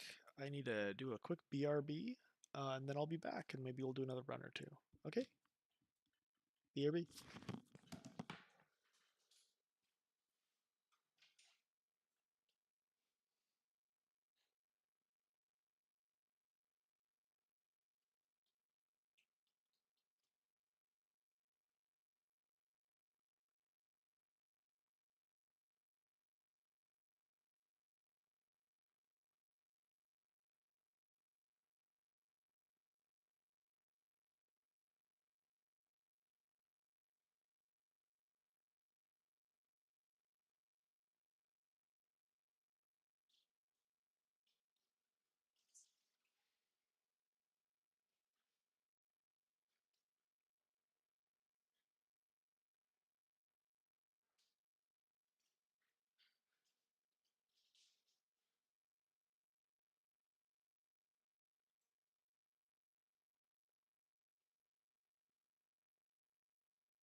Alright, welcome back to the stream. I've got my food out of the microwave, actually. I threw something in there too, in about 20 seconds. But what we're going to do this time around, I'm thinking of maxing out a couple more of these levels into some of these classes. We could go Hunter this time. We just rolled with Thief. And we're trying to find a really good combo. I have not done Hunter Thief in ages, and we might be able to get some really solid freeze damage cooking. Let's think. So the Thief. Man, I wonder if there's. Maybe before we start, we should double check our obelisks, because this is for the red shards. This is for the scrolls, and we're really cranking those. We're leveling those up really fast. Some of our scrolls are getting to be a really high level. And it feels like almost every wave we kill, we get another scroll boost with this thing. This is probably the best obelisk to have. I would say actually maxing faction experience first to get them at least all to level 20 is prime. So you'll have all of yours in Obelisk of the Sun. Then once this unlocks, if you're playing this, if you're new to this game, you're going to then dump them all into Obelisk of the Moon. Once you've all hit level 20 in your factions, then you can jump into Obelisk of the Primordials. So that's what my recommendation would be. But maybe a Hunter Thief combo. We want to go lunar damage and try to go for some stuns and some freezes. Or we could go for burn and freeze. Maybe we'll do main hunter and do burn and freeze and see how that feels. In one of these challenge rooms. Which challenge room shall we go into? We'll do a moon this time. We did sun scorched last time instead of moon. So let's try a simple moon.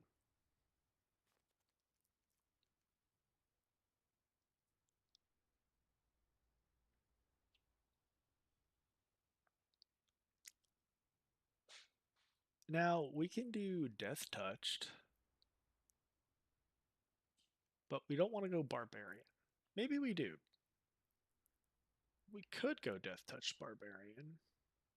We haven't done that before. But I feel like Barbarian has a lot of HP regen, which is not good for Death Touched.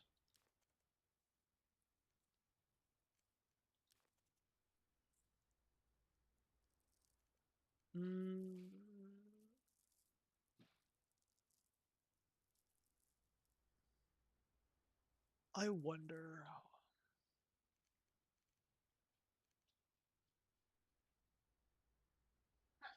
Thank you. Reroll.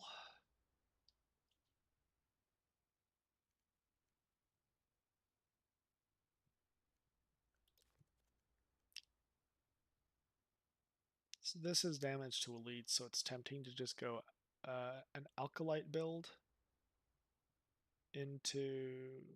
Last time we did Thief Acolyte, but this time we can do Acolyte plus Thief. That might be good instead of doing a boring like Hunter combo. And this would be Thief. We'll get some dodge out of it, and we'll get some Shadow Arts, which will be great. I'm not sure. I'm kind of worried that like we won't really need any abilities from it. Come on. All right. Yeah, we'll go Conjured Blade. It has some decent cleave. I can't believe he's already been frozen. We have only 7% chance to freeze, and the first hit was frozen. Okay. So this cleave is pretty decent. It gets pretty bonkers later in the game as well. I think I've done like a barbarian alkalite before, and I got the cleave pretty wicked. But damage to frozen is what we're going to go for with a higher chance to freeze, and we're going to try to get everything lunar damage basically. Because honestly, stuns have such huge diminishing returns. They don't feel too good.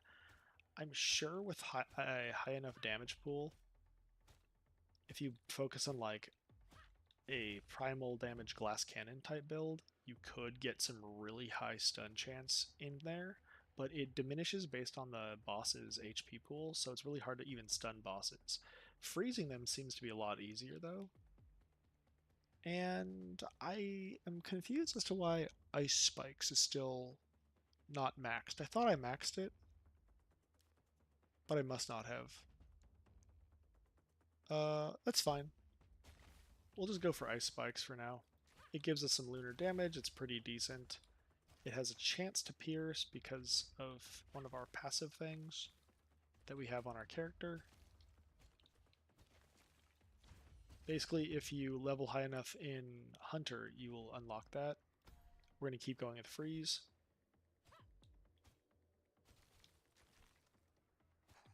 Welcome to the stream, by the way. Good to see you. Thanks for joining. And thanks for sticking around, too. So if you have any requests or questions on builds and strategies for this game, I'd love to interact, and talk about some of these ideas and things. We're going to want to get... Honestly, it's better to get... It's going to be really good to get attack reach with this weapon. I feel like it's almost necessary. Oops, that's in sun touched. Attack arc. Arc? Reach. Reach. That's going to nerf it so we can't get attack reach on our freezing aura. So it's not the best using this weapon in conjunction with freezing aura builds. So we're going to have to go with something else, like maybe arcane missiles instead. This seems fine. Honestly, you probably don't want to be picking chest or pants. You want to go for like the rare item options usually. That seems to be the best, especially if you're playing the Pale. But this is not the Pale, so we could just go for some big damage. So the fights won't be that long. Yeah, so we can't go Freezing Vortex. We'll have to go Arcane Orbs because this needs the attack reach so that the aura is much larger and keeps them at bay at a much safer distance. Oh, shoot. I always get Arcane Orbs confused with Arcane Missiles, to be honest. But Arcane Orbs does not need attack reach. In fact, you want it to be closer. And because we were building some Thief into this build with dodge and stuff like that, it's going to make it so that... Hold on. Back. Sun. Okay, so we're going with projectile amount to get an extra orb. And then we will boost that sun orb to get another orb. We'll have 5 basically by the end of this easily, and maybe even more. So you'll see. This could be good in case I lose some lives, so we'll pick it just because it's a decent boost for later in case we struggle. Chance to freeze with lunar damage goes up a bit. Crit hit, attack reach. We do need attack reach, just so we can attack comfortably. And we're maxing the Call of the Winter Moon first. I'm thinking that with a lunar alkalite build, with being alkalite primary instead of secondary, we are going to get... I think we get a mastery where we can get projectile amount boosted. And if that's the case, if I'm correct in my memory, then we can get probably 6 or even 7 of these orbs spinning around us. Usually I don't like arcane orbs, but with some dodge built in, it's actually not that bad. We've got some dodge, we've got some barrier, we can take some hits, and this will protect us as they get closer to us. And when we build a lot of freeze into the arcane orbs as well, like extra freeze, they are going to be moving at a crawl. With extra orbs, they will be getting this damage exploded on everybody near them constantly, so this might work out just the way we would hope. So let's see. Damage to injured, crit hit damage.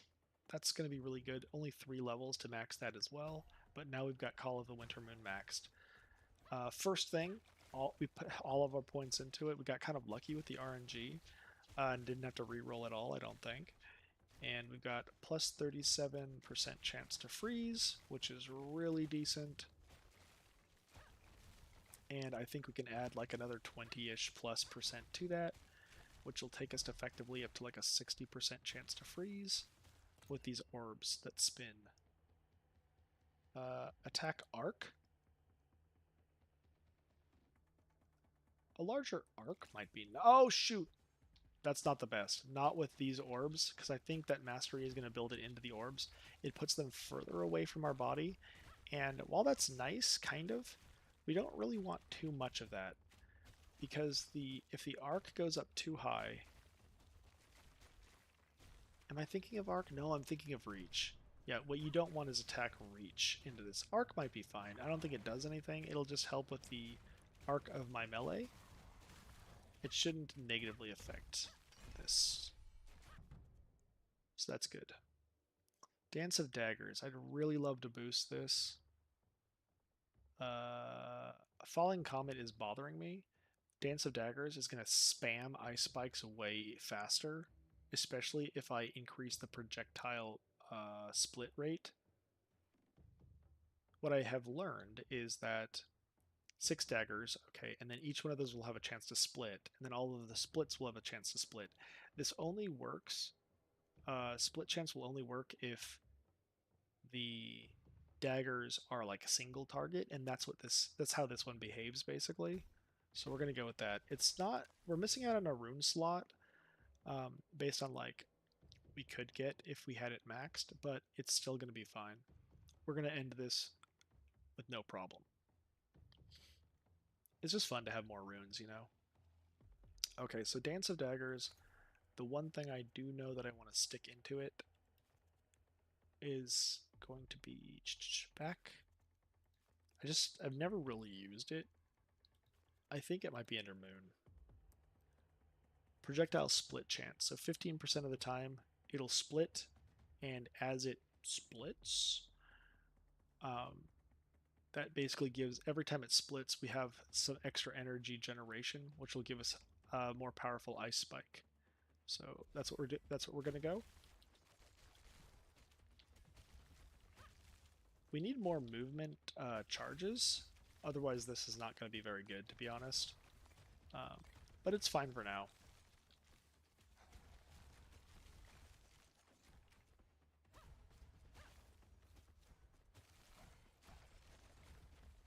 So our movement ability is now a nuking ability that gives us more energy for a higher ice spike. That is the goal. That is the goal. Projectile amount. This is going to be great. This is going to give us more arcane orbs. Let's go. Crit strike is absolutely what we need if we're going a freeze build, because you're going to have 100% crit uptime. And now we have 5 orbs spinning around us. This is pretty great. We're going to get a sixth, I believe, and that should be pretty easy to get. I think we might even be able to get 7 orbs, all of them exploding around us. All of them with we're going to get a 60% freeze chance on them, which will give 95% chance of crit. It's just going to combo so nicely. So let's see. This will give us higher projectile amount. We'll have double shot chance higher of ice spikes. Target amount should go up with Dance of Daggers. So this would combo pretty good. Attack reach.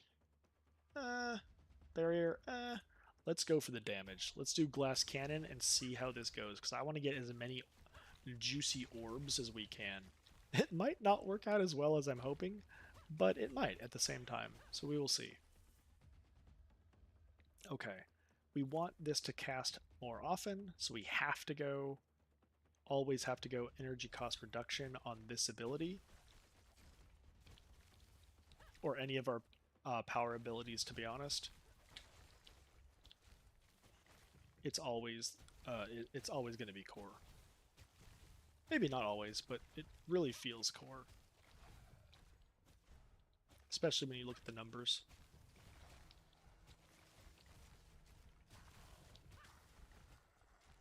Okay. See, this boss is basically at a crawl. You'll never get a boss at a crawl that long, or anything close to that, like a pure stun, if you go primal stuns. Um, Especially when you get into the late game bosses with higher HP pools. Energy cost reduction. Good, good, good. What we do need to get is freeze chance in arcane orbs. So let's do that. And that's under here. Higher chance to freeze. So now these little mini explosions that they cause will go boom. Now let's see. I could change my build with what I was doing. And if I get Aura of Soul, it'll do fire damage. And that fire damage... Let's think about this. That fire damage, I can make do... I could get Frostfire Artifact. Frostfire Artifact could make this also freeze. And that'll stack with Arcane Orbs. Dude, let's go. We can also unlock an extra movement charge. And a higher proc chance. Which will help for a higher band of primal power proc chance. This'll work. If we can get all three, that'll be extra good. Do we have enough slots for that? Well, I'm not even going to look. Let's just wait and see.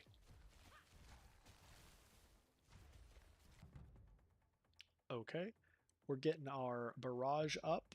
Higher target amount, higher projectile amount. Let's go, let's go. I think a couple more levels, at least one, we're going to get another orb.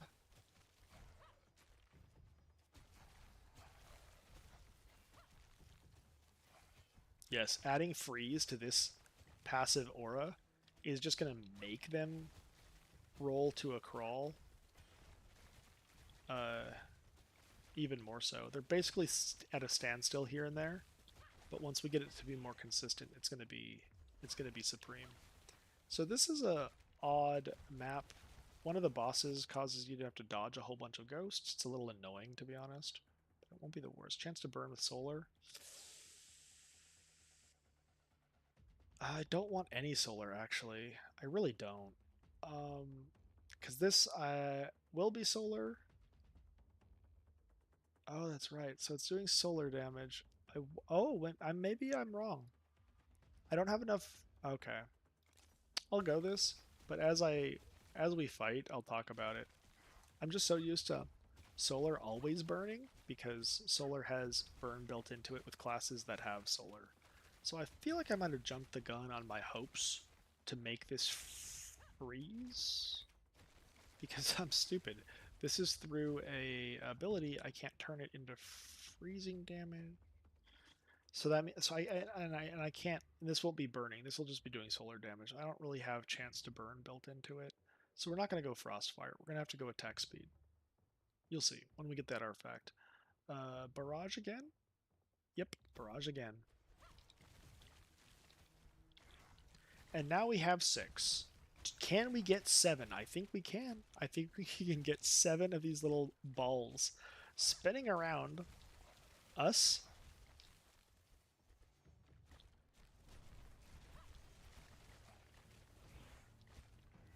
That was a little risky, but I did it just to see if it would work out, and it did.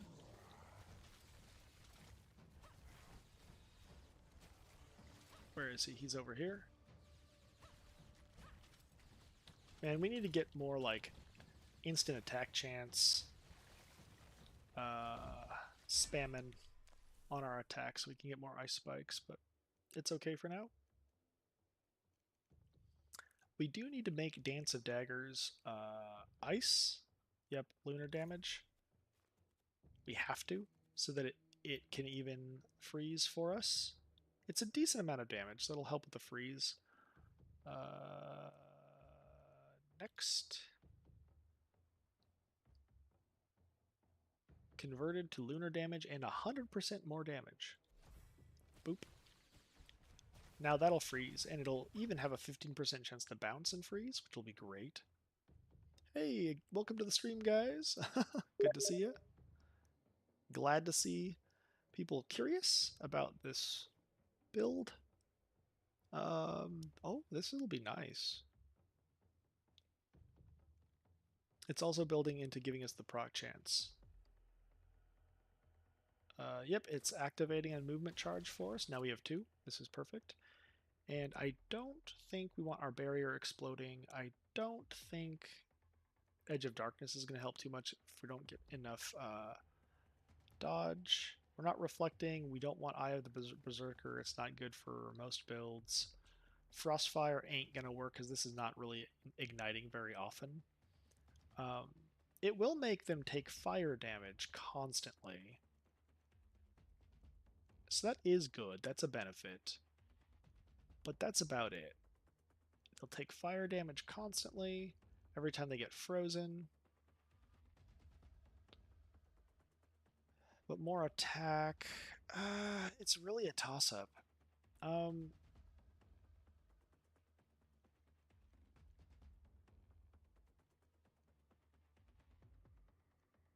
Yeah, I think we're going to go Frostfire just to see how it feels. We don't really have the benefit of always hitting people with our weapon. We might get out of that, and it might really nerf our attack speed.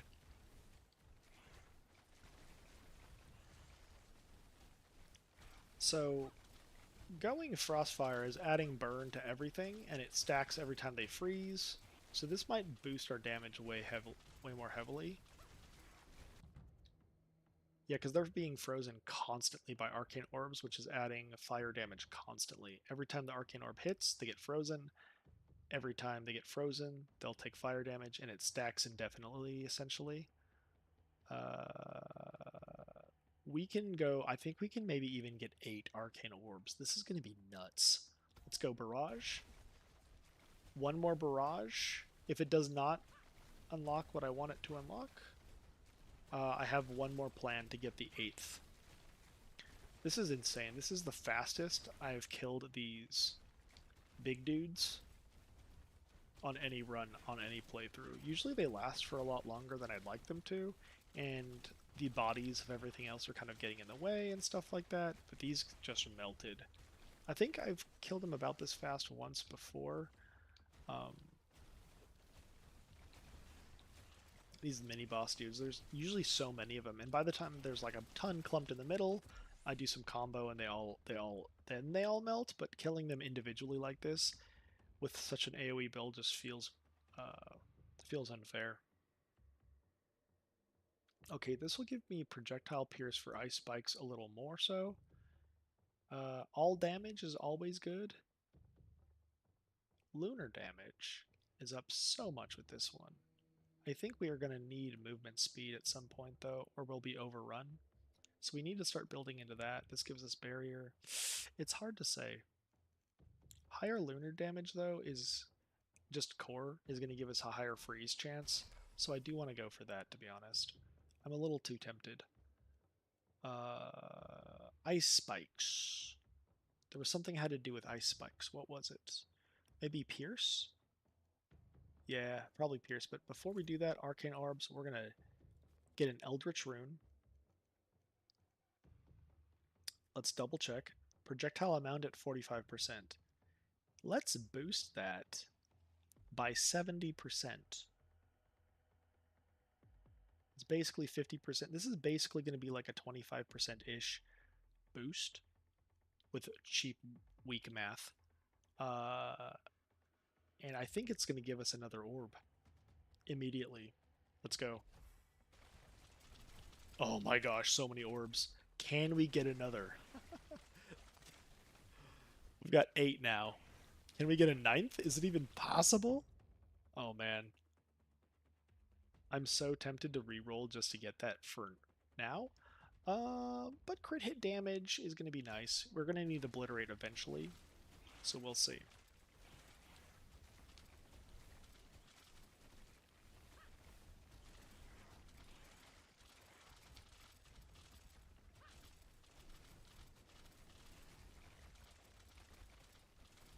Man, it is so strong.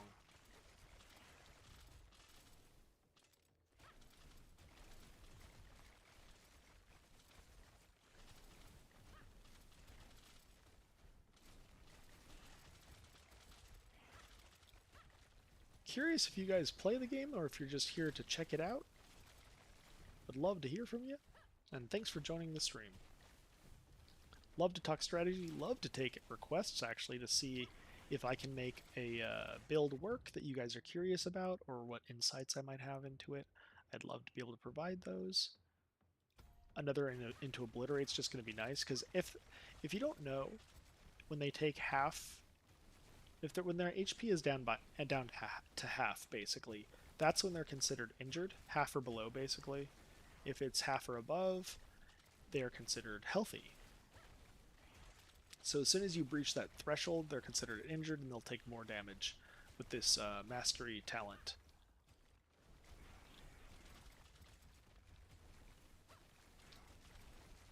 And these things are getting gobbled up by my AoE. And these ice spikes are just piercing and going through the whole map. And when I dance the daggers, I'm getting at least 6 daggers out, sometimes more, and then they have a 15% chance each to split, and those even have a chance to split and keep doing damage. Let's see, we're up to our third into Obliterate, which is a huge boost to damage for crits, and also just if they're at 50% life or more, which will work on the bosses as well. Target amount going up. Ooh, that's great. Another 10%, that basically uh, that'll make us do 9 daggers for Dance of the Daggers. Each of the extra daggers will give extra energy, which gives extra ice spikes. Oh, it combos so well.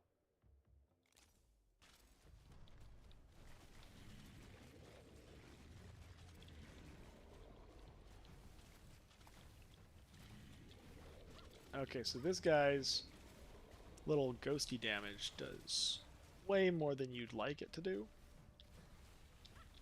It's like these little ghosts are basically a one-hit death mechanic for one of your lives in most scenarios, unless you have like staggers built into your hero and stuff like that. So stagger is really nice for that.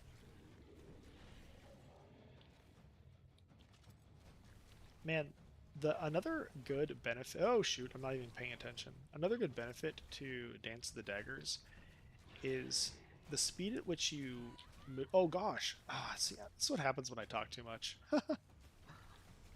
I'm like trying to read and talk about Dance of the Daggers and talk about how it's like giving you a controlled movement versus other abilities, and then I just walk into the wall.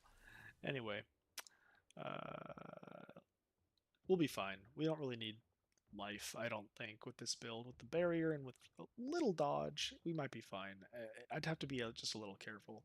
Anyway, Conjured Blade, we're going to get ice spikes up way more, way more. And either I do instant cast into this one. You know what? I might actually do my bonus talent in the weapon.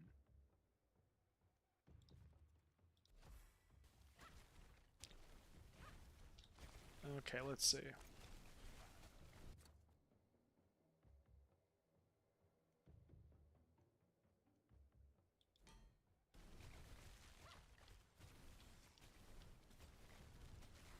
What did that give me? Another point in Dance of Daggers.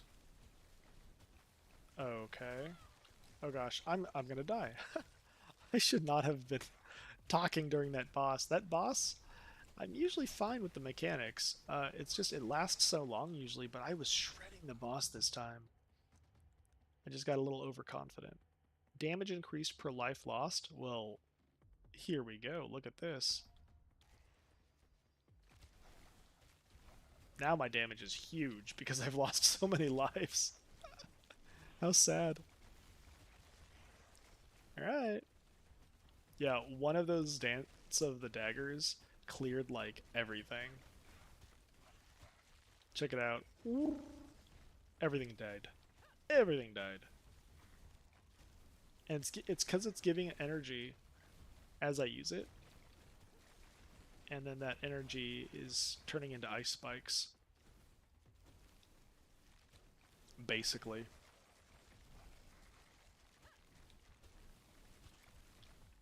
So I need to get this caravan. But maybe I won't be able to actually kill it. Because I'm trying my best to survive.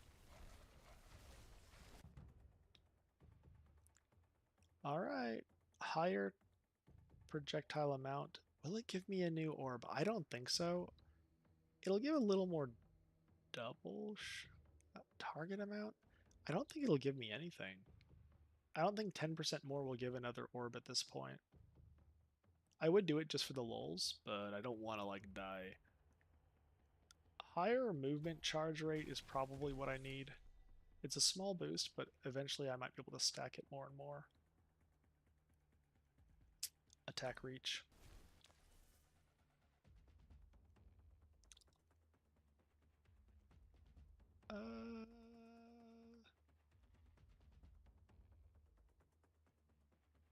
Ice Spike's getting a pierce.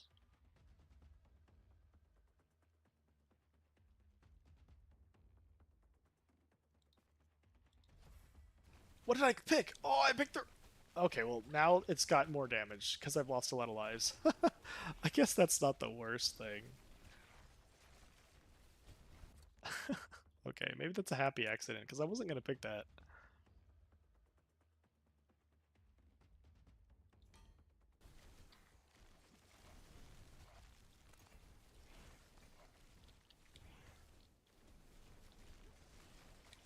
Yeah, that last caravan's not going to die, I don't think.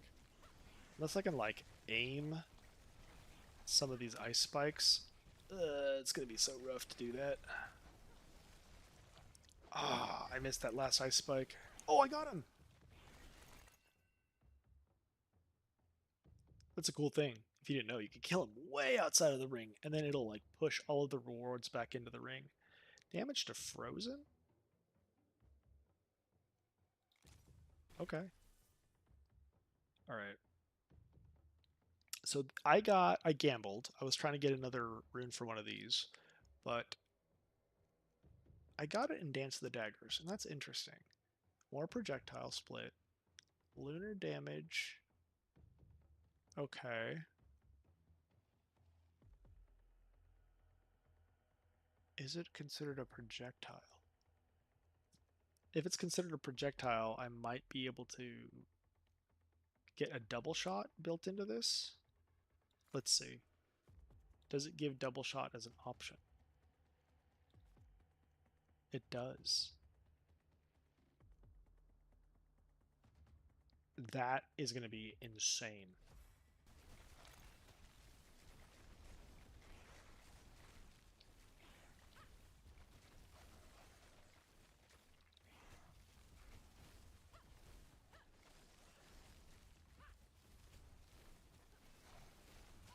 Oh gosh, I dodged, I went into him. Oh boy. So scary. Alright, more damage based on life lost.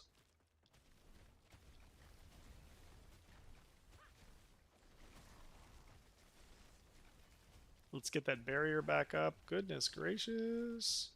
I like can't take one hit. It'd be great if I could get some dodge.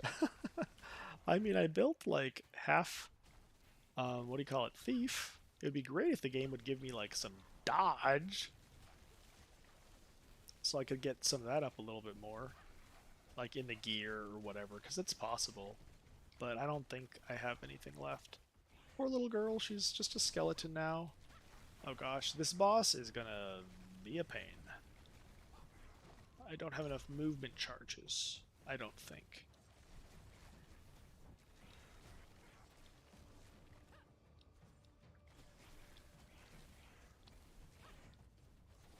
I might have enough. Because I got enough move speed, so this should be fine. Damage to frozen.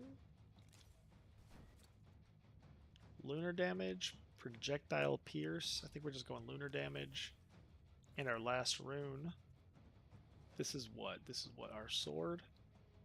So yeah, we'll just go instant attack chance. Oh, that's over here. And that'll give us more spikes.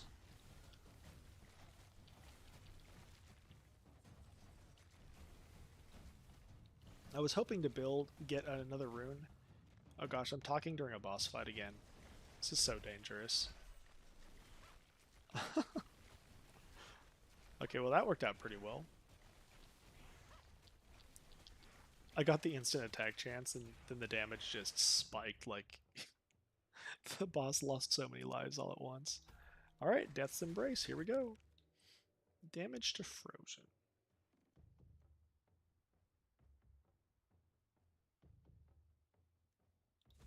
I never get the crit damage into just like one ability, but it's so good when I actually do it. I should get closer to resistance to piercing just because my lives are so low. I have so much damage just from lives being lost, to be honest. I'm at max cap life lost damage. Oh no, we're gonna be overrun. Oh no! Woo!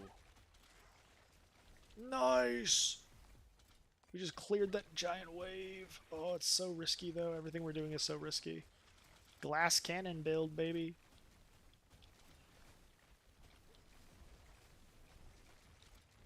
Very glass. As glassy as it can get right now. And I'm using a melee weapon. What a challenge. Oh! Honestly, it would be way easier if I didn't, like, look away for 1 second during that ghosty man boss fight. But it's okay, it's okay. Okay. Attack reach. Honestly, at this point, I want to just do a reroll. Go straight for lunar damage or all damage. I think lunar, just to make the freeze stronger at this point. Okay. Damage increase per life lost. We'll take that. Especially with what we're dealing with at this point in time.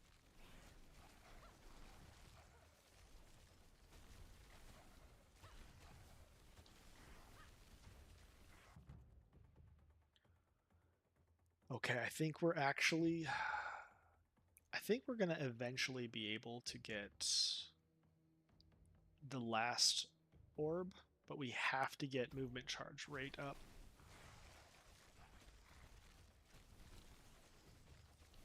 Okay. Yeah, we have to get that maxed so we can do our dance faster. The dance is just so strong.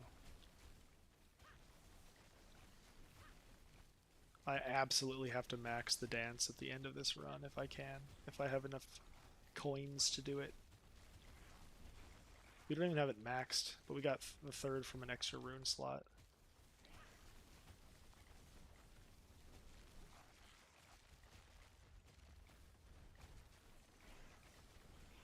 Woohoo! There goes that mini boss. I'm totally getting baited to pick up these items.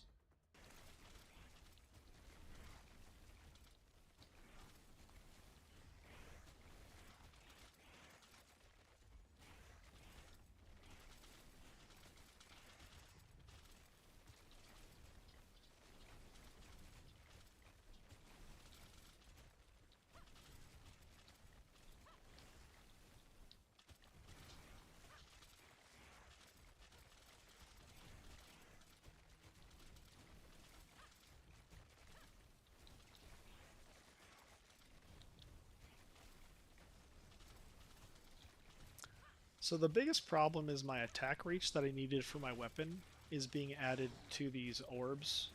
I would have liked them to have to get closer to me for the orb damage to go off. Really would. We have so many orbs, it's almost not a problem at this point.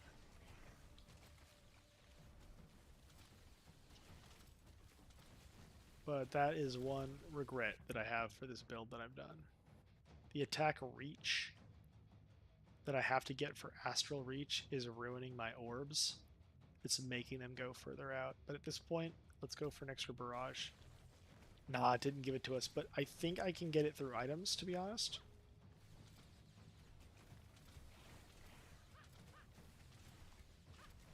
Let's get the barrier up again as we dodge. It got really close, actually. Oh, these arrows. Oh, these arrows are so bad. There it is. There it is. Super glass cannon. With a couple mistakes. A couple chitty chatty mistakes.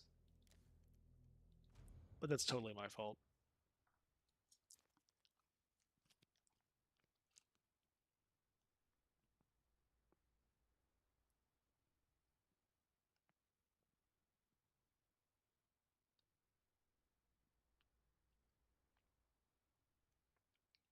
We're gonna go Oathbringer. We're just gonna go full solar damage Oathbringer. Where is chance for rare items?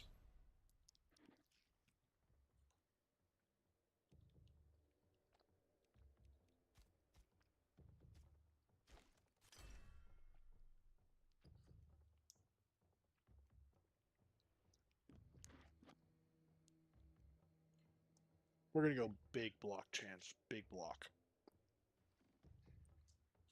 One sec though, my dog's barking.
Okay.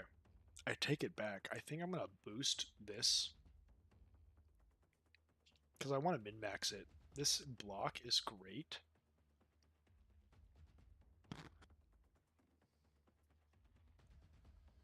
But the dream is to be able to do a lot of glass cannon solar build. We'll do this first though. We're probably going to remove the primal damage stun by turning this into solar. So here we go.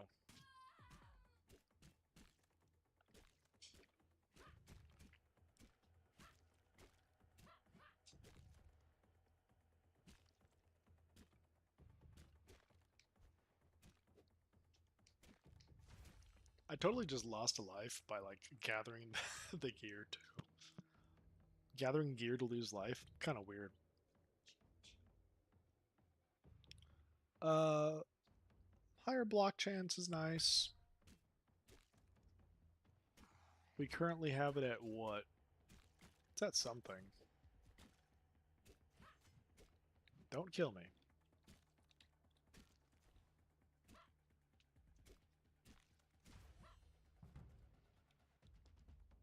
Shield of Vengeance, meh. It's okay. It's not the best.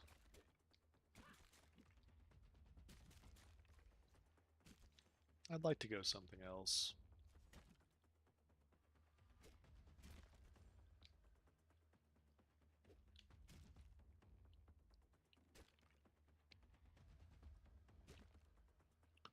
But it's okay. Attack speed plus instant attack.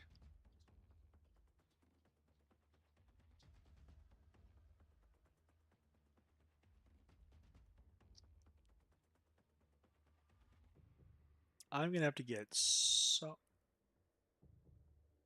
This might make 2 shields.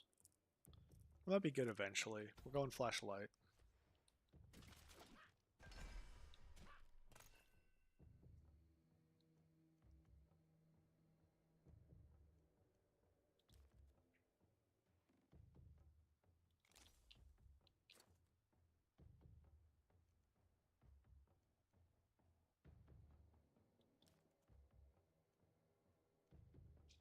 31 move speed, and higher rare item chance. Gotta get the chest though.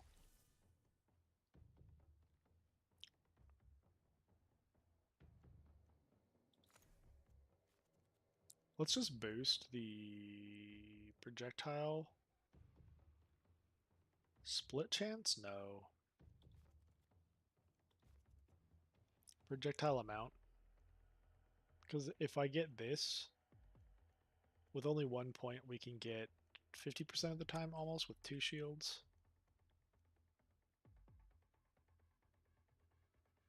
These are pretty strong.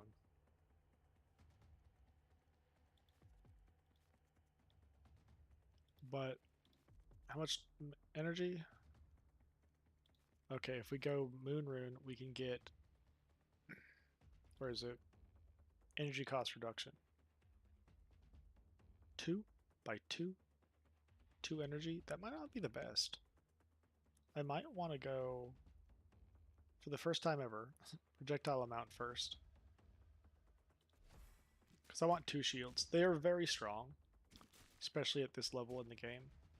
Split chance doesn't seem like it'll work, because that last one went out randomly.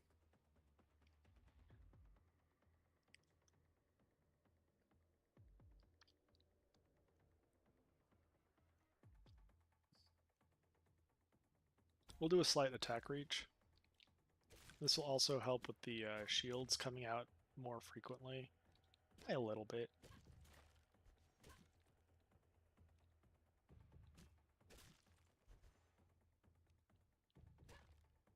It's essentially like, in half of the situations, doubling the shield's damage. At this level in the game, it's going to be very helpful for clearing. And here's the aura.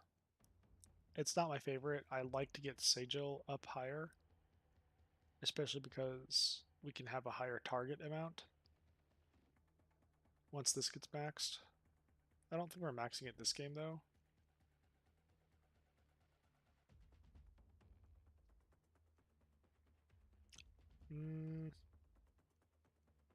But if I can make the solar damage freeze with Frostfire, this will be good.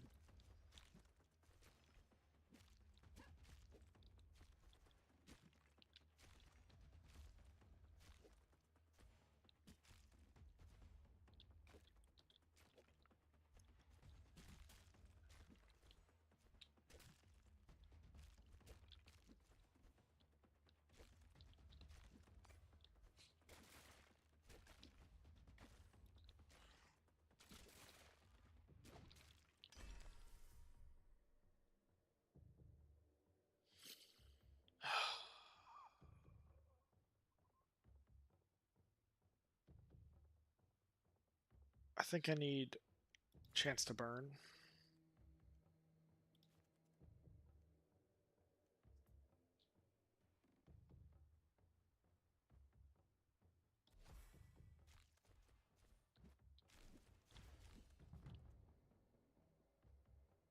And then this goes chance to burn as well.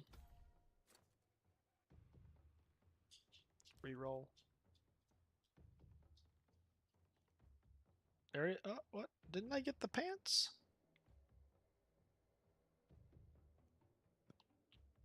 Character. How come it's not the set? Is it like a different quality of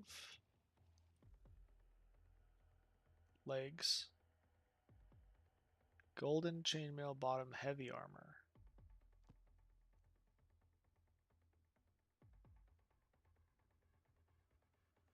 This is the medium armor version. Well, that stinks.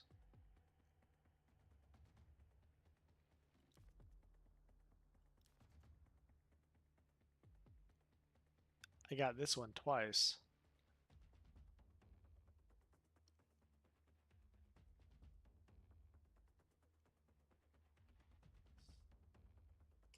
Well, I might just have to go Sunblessed armor. I'm not going to indefinitely just like keep re-rolling for this one chance at rare items. This will help with the bleed chance, the bleed issue as well.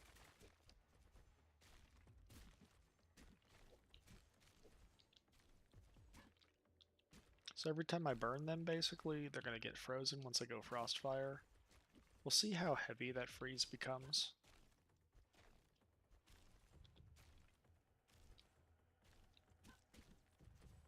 The freeze will help with higher crit chance, so it's almost core if you're going solar as your primary damage source.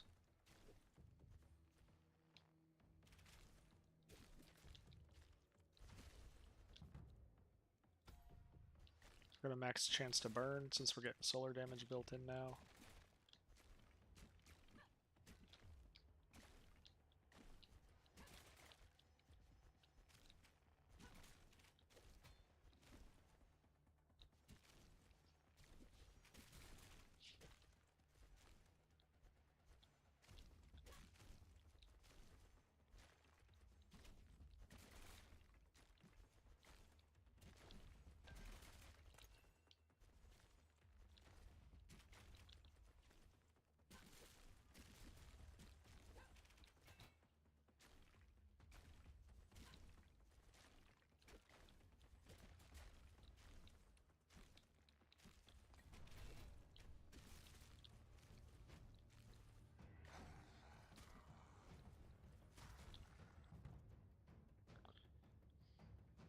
Spectral Steed it is.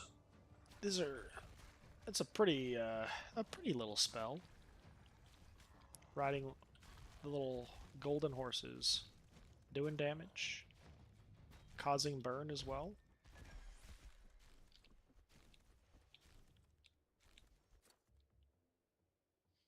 Let's see. Burst shot.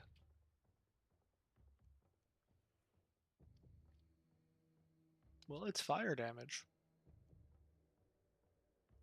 And that'll give a freeze chance as well. Movement charge, cool.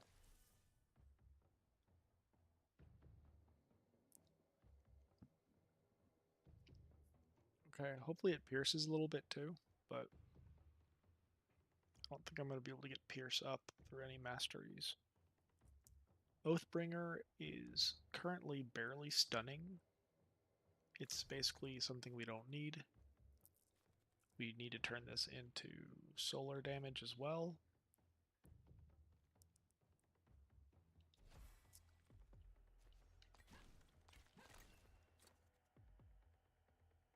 Each time they take damage from burning, it has a 20% chance to burst into flames, dealing more solar damage. Let's just do that. I rarely go this, but we're going pure solar, and then we'll get Frostfire next.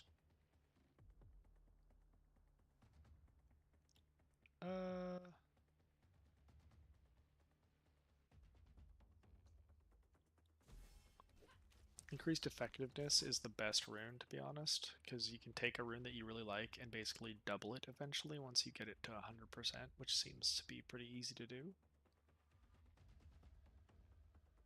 Primary attack damage.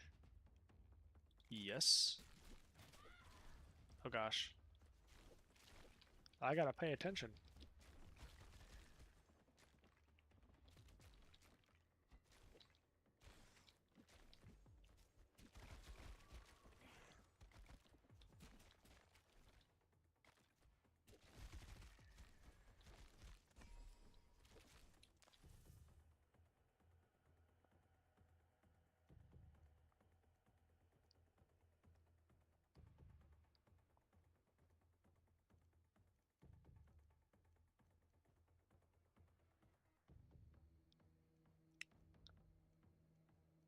This is going to be my highest damaging ability. So we have to go crit with it. Crit hit damage.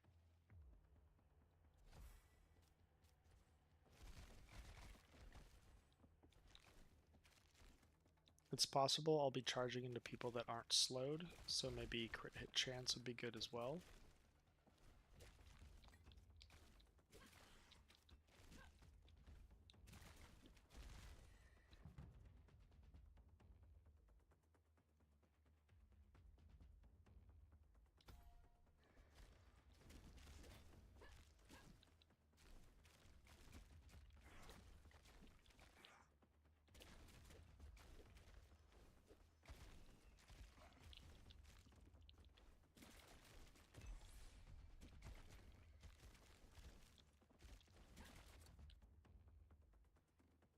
I love this, but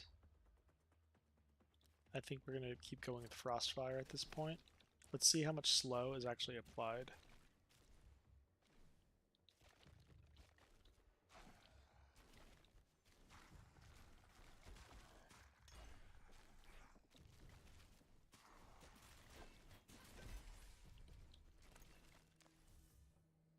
It's pretty good.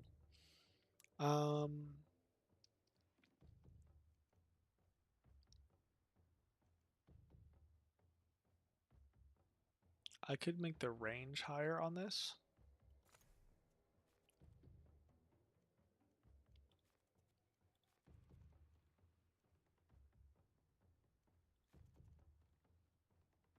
Attack reach. Huge. Look how huge that is. Oh my gosh, it's so huge. A dodge charge will help. It'll also give me Sigil of Flames. Oh my gosh. Yes.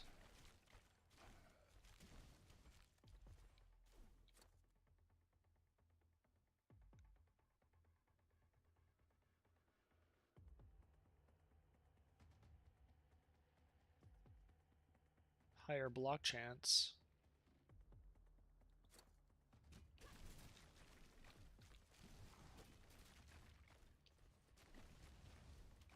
I think that's my last piece of gear. I activated a block chance with it, so it's not the worst.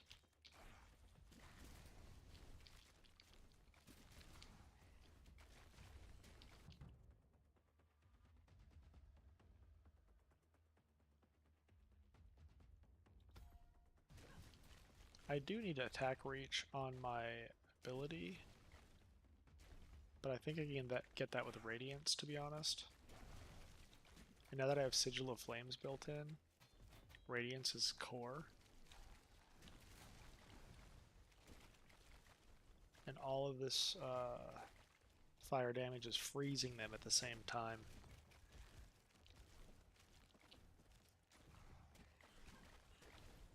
Woo!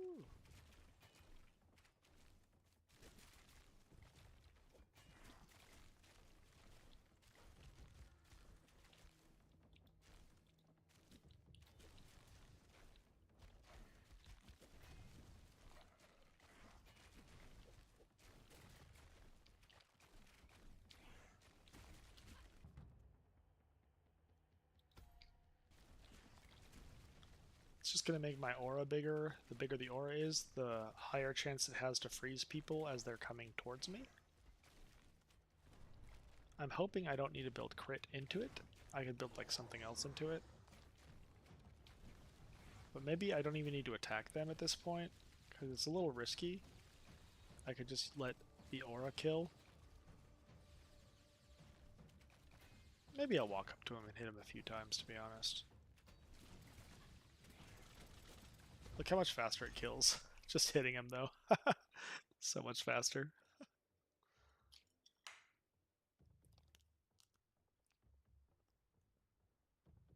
That was insanely fast.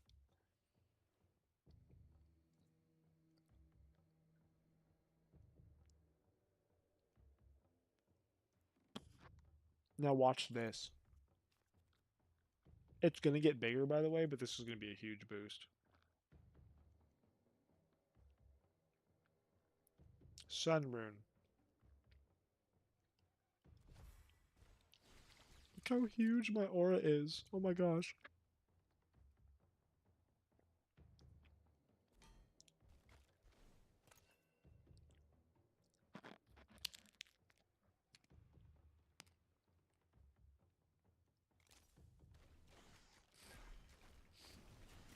This is so bonkers.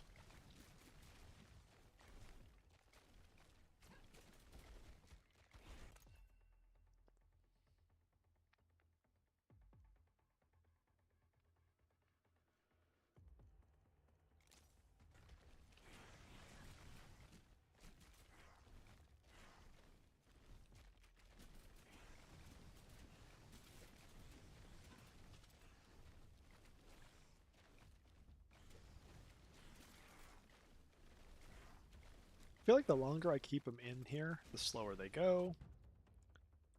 As long as it's been like a good 5 seconds or something, to be honest. I want Radiance.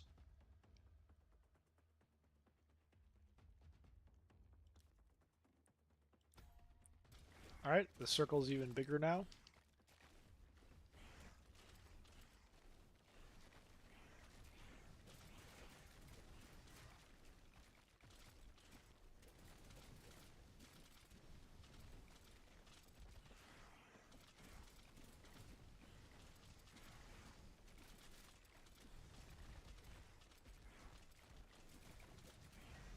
These guys are dying pretty fast, but as I said last time, I feel like I need a clump of them before I could kill them fast. And last time, even though I was going AoE, they were dying really fast, really easy.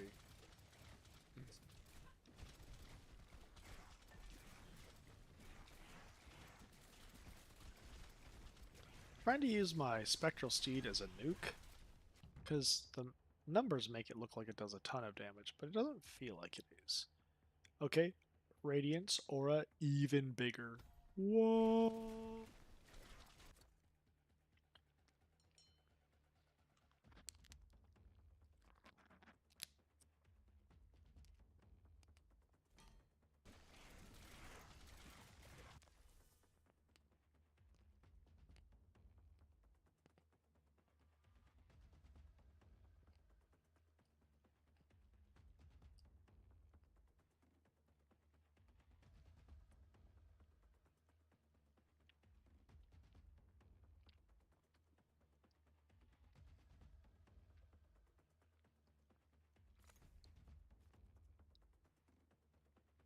The problem is the instant attack. I can't actually get it off if I can't get close enough to them.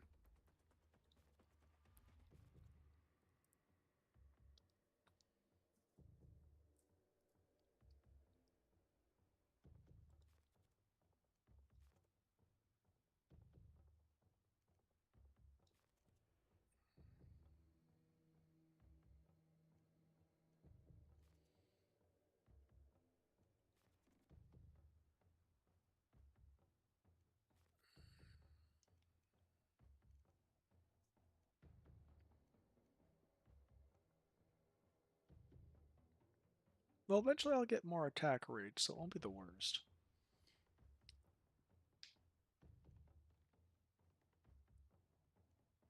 So we'll go with instant attack for now. It's over here.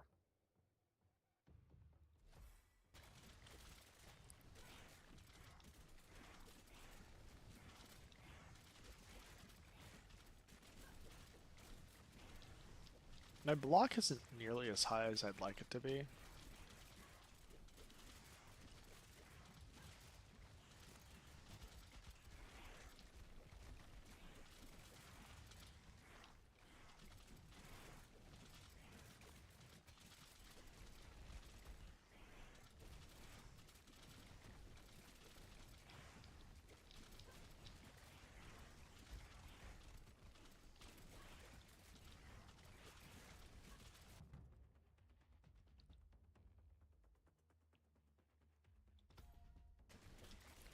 Dude, okay, I think this is the biggest I can make the aura with all my unlocks. But this is just wonderful.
Last time I talked and got distracted.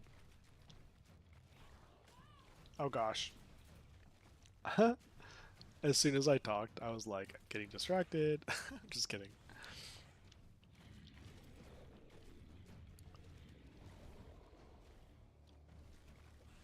I get so impatient when I just be next to the boss.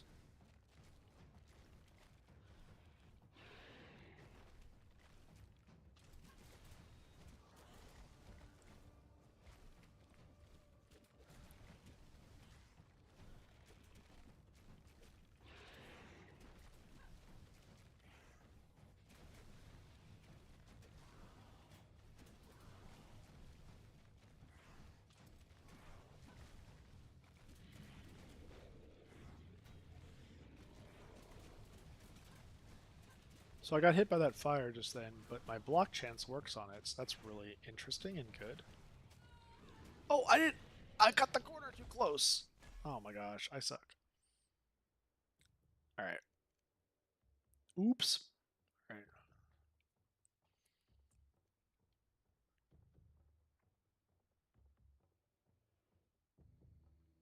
Let's do... additional... room slot. Oh gosh.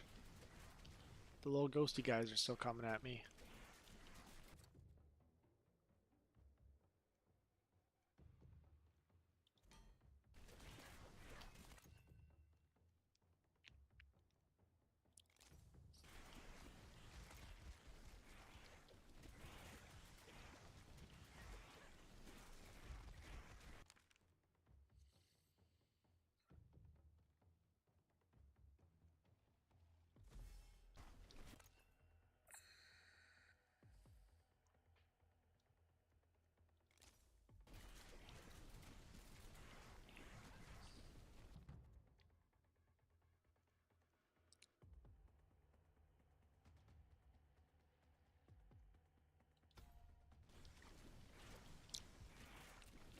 Higher chance to burn, higher chance to freeze.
I need healing globes.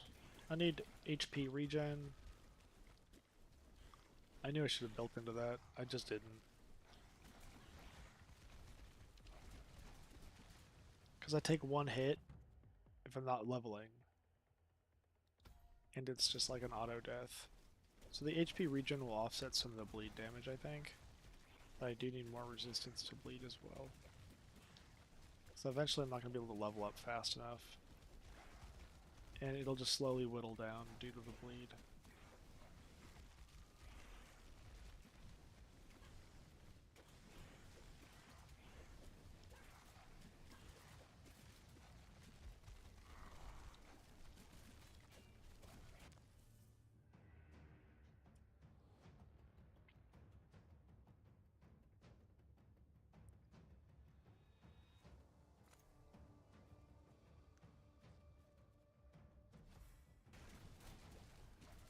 Higher chance to crit on the aura will give a higher damage to the burn, which will give a higher freeze effect to the frozen people.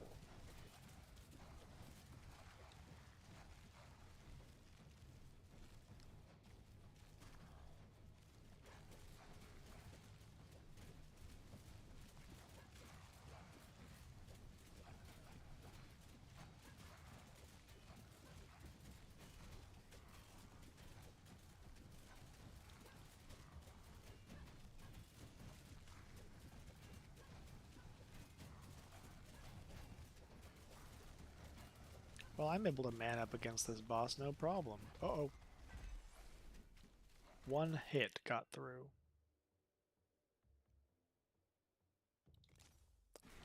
More damage taken staggered. Reduce bleed. Spectral Steed. Let's just do damage increased per life lost.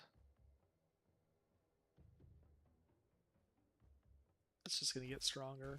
It's already pretty strong.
If they're already burning, they take more damage. That's pretty good. Back.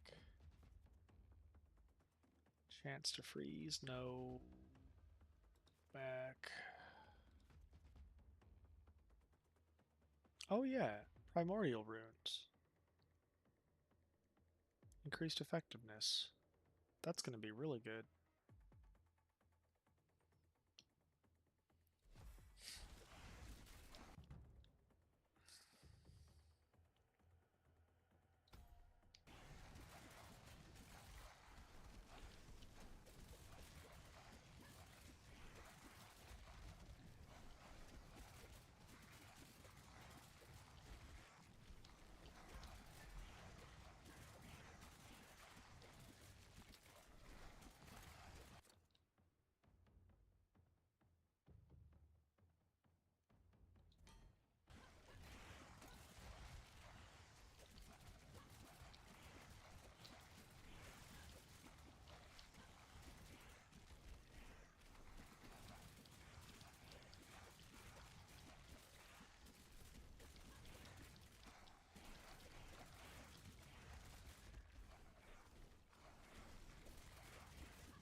Okay, this is the boss that always freaks me out.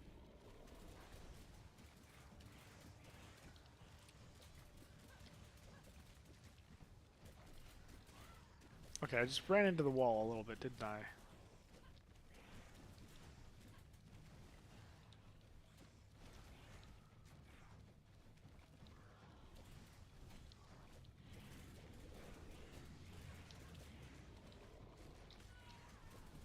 Okay, I'm just not blocking enough, to be honest. I hit the wall. Oh my gosh. Barely running around the corner. Sad. Alright. Well, we'll do the Scorching Wastes. Also a little bit of a stronger map with a Scorch.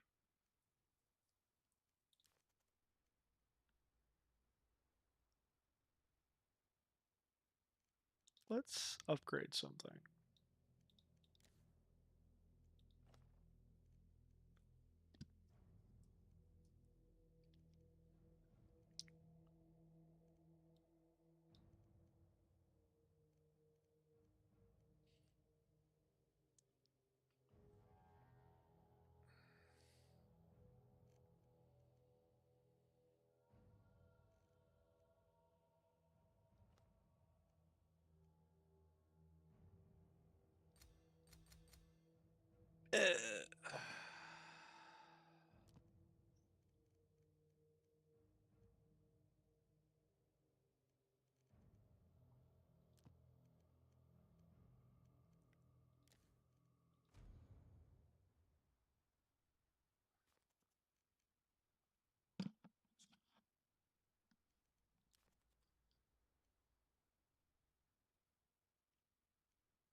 Hunter, Oathkeeper.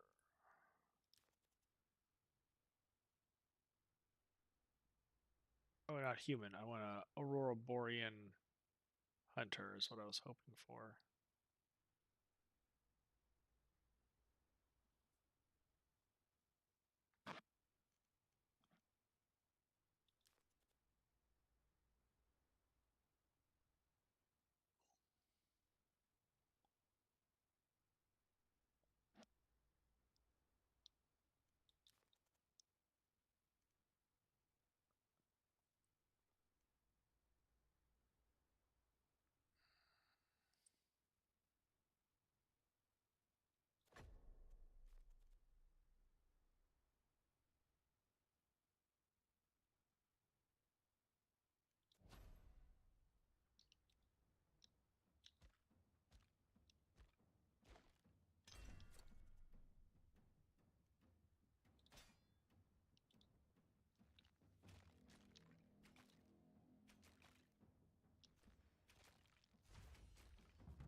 Okay, even though we're a hunter and we're going to be ranged a lot, or at least that's the goal, we're going to go Freezing Vortex, and this is going to help with stunning people into a frozen motion.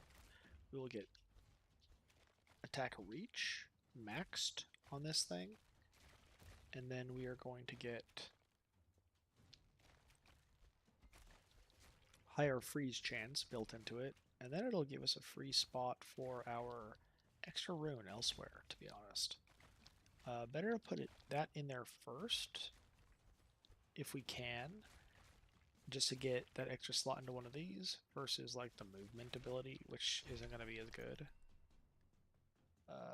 Higher barrier isn't the worst. Let's go. Okay, so more pierce. Amount, yeah. Extra rune. Alright. Guaranteed to have it in one of these versus the movement ability, so it's good to do that if you can. We could go for Savage.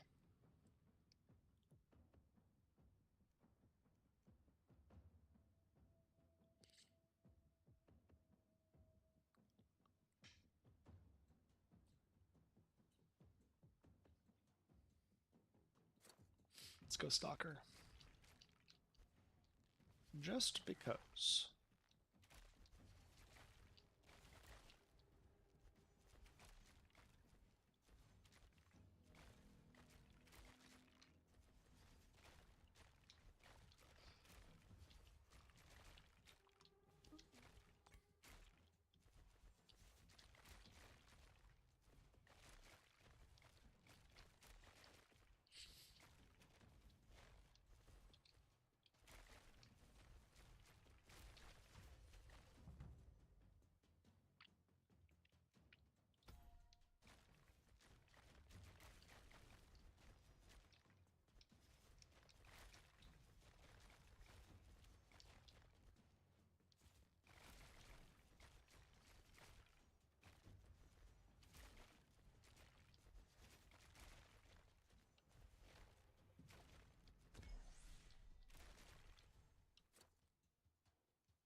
This is actually a really good build.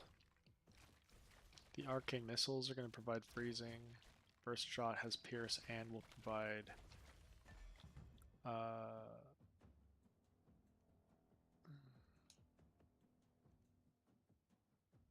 hold on. Do I have a good movement ability? It's not. Falling Comet's the best one I have. It'll just help reposition me. Crit hit chance. Chance to burn. That's why this one's good. It boosts the chance to burn a little bit for these two abilities.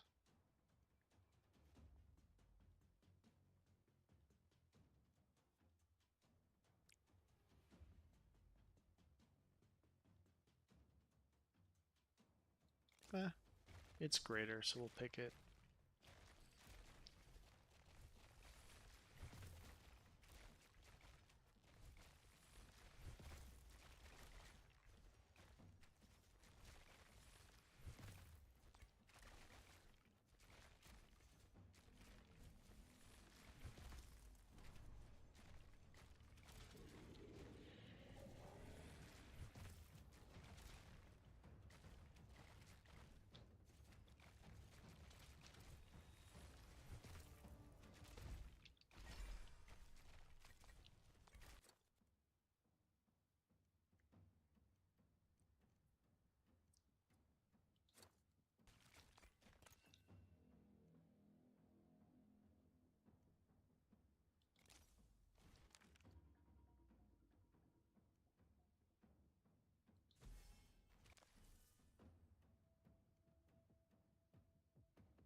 Okay, so what we've got going on here is a really slutty looking dude.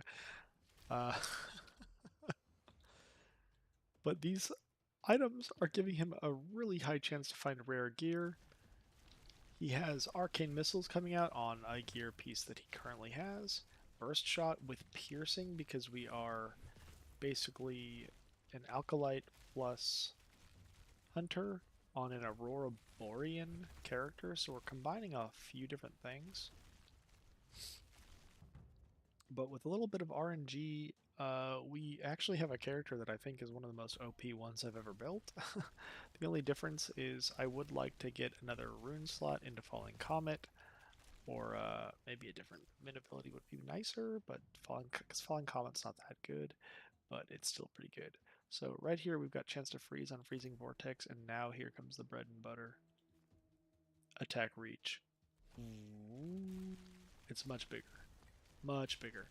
What we really should have done, instead of putting my extra rune slot to a random other ability here, because I haven't really done this with Freezing Vortex very much, is I should have boosted either Chance to Freeze or Attack Reach by going one of the green runes.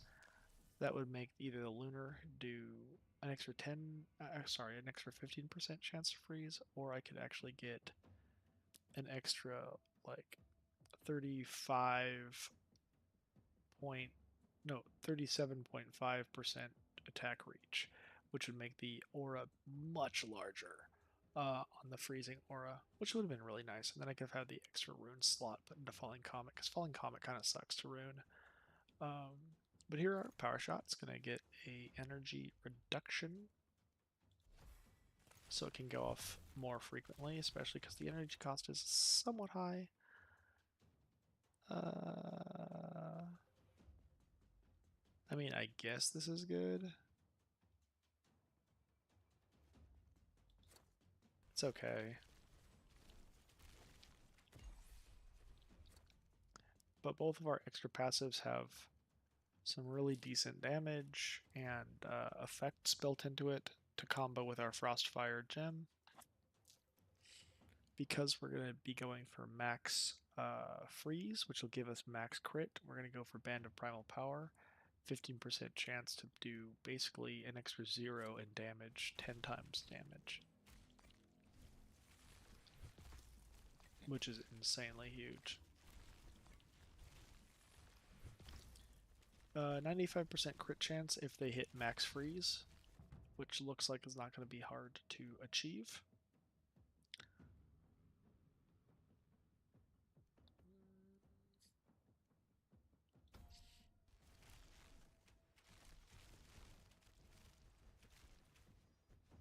So here I am testing it out by just standing here. They cannot get close to me. They are getting deleted.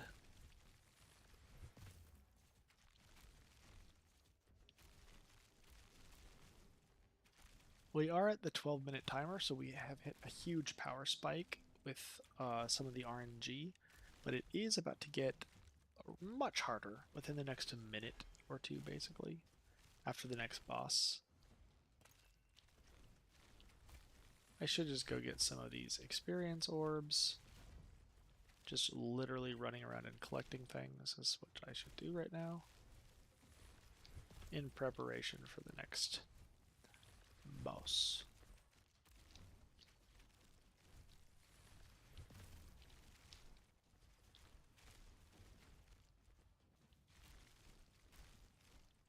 Very nice, very nice.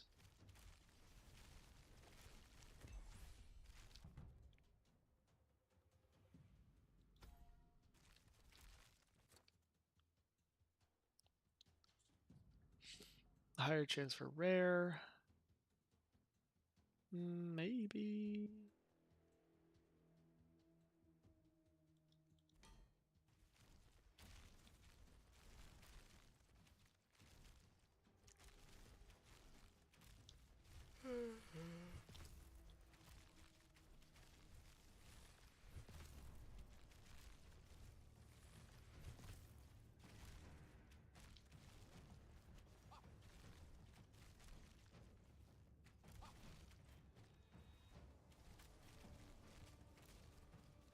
And now we've gotten in close. And he got all 9 of his lives deleted instantly. How did that happen? The freezing, with arcane power and burst going off all at the same time? Most likely.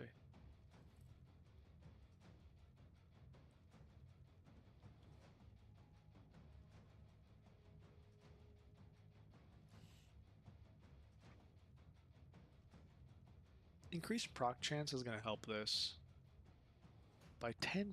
That feels really nice. But I think it's 10% of 15, so that's not as nice.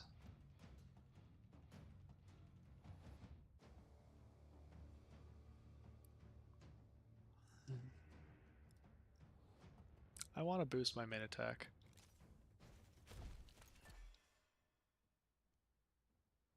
Extra dodge seems invaluable. Titan bow. Give me the double shot, baby.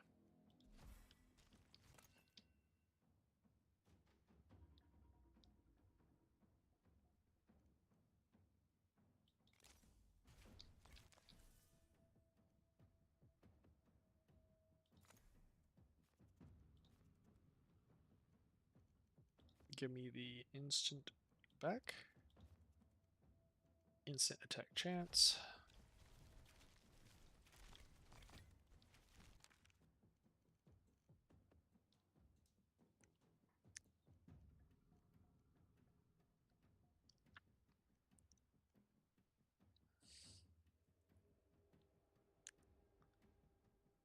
Chance to Vern.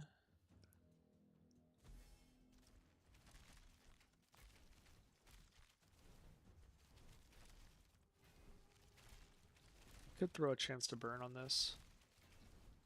Because if it's not attack, it doesn't kill him, then it does a really huge chance of burn. And if it burns, the higher the damage, which this is a very high damaging ability, the higher the burn is that stacks with other burns.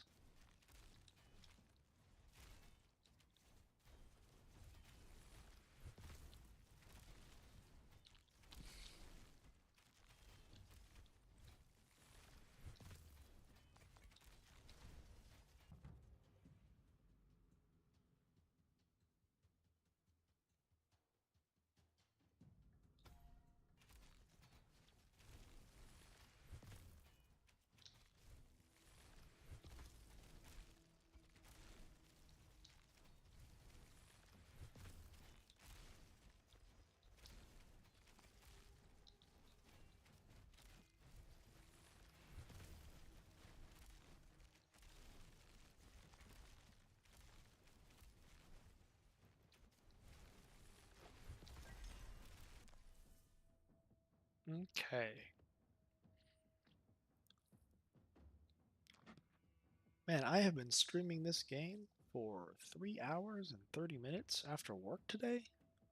I must really like it. Let's see. Instant attack chance, double shot chance. Why not? Gives more power shots, to be honest.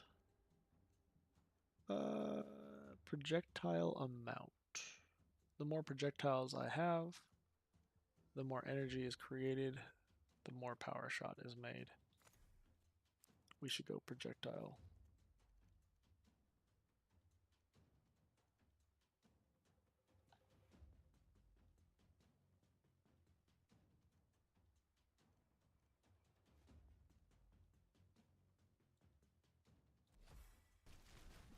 It'd be really nice if I had the extra point here, because then I could, like, put the fire boosty in here.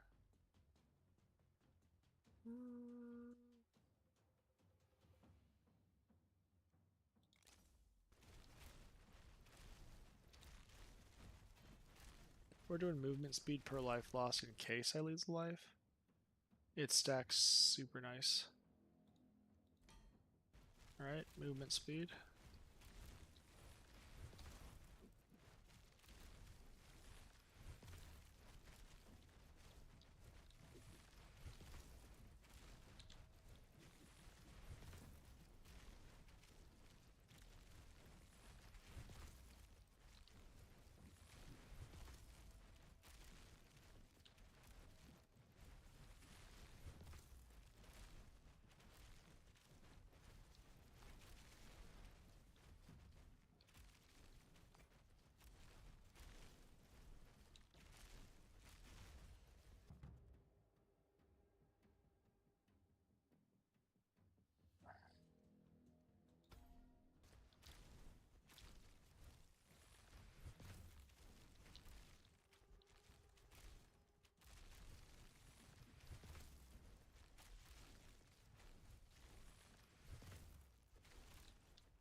can it actually split? No, it can't. I don't think so. It says that it has to actually target something to split. It doesn't necessarily gonna be target. It's not. It lets me pick it, but the description doesn't seem like it would work. Damage to frozen might be what I need to go for because they're all considered frozen, so this will just do way more damage to them.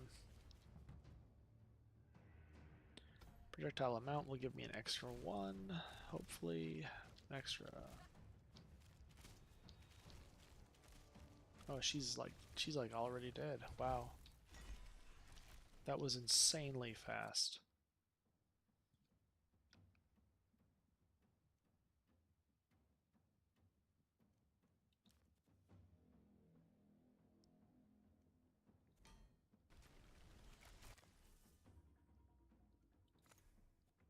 And this one will go increase effectiveness of moon runes.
so sleepy.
Okay, we did it.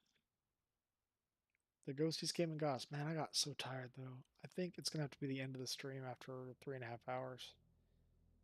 Thanks for joining, guys. A lot of cool strategies. This last run was just to chill out, and I got very sleepy in my chill out session. So great to see y'all, and hopefully you enjoyed this Let's Play and strategy analysis session. We did a lot of strategy analysis, and hopefully you'll check it out. Okay, cool. Thanks. Bye. Kahboomzie out. God bless.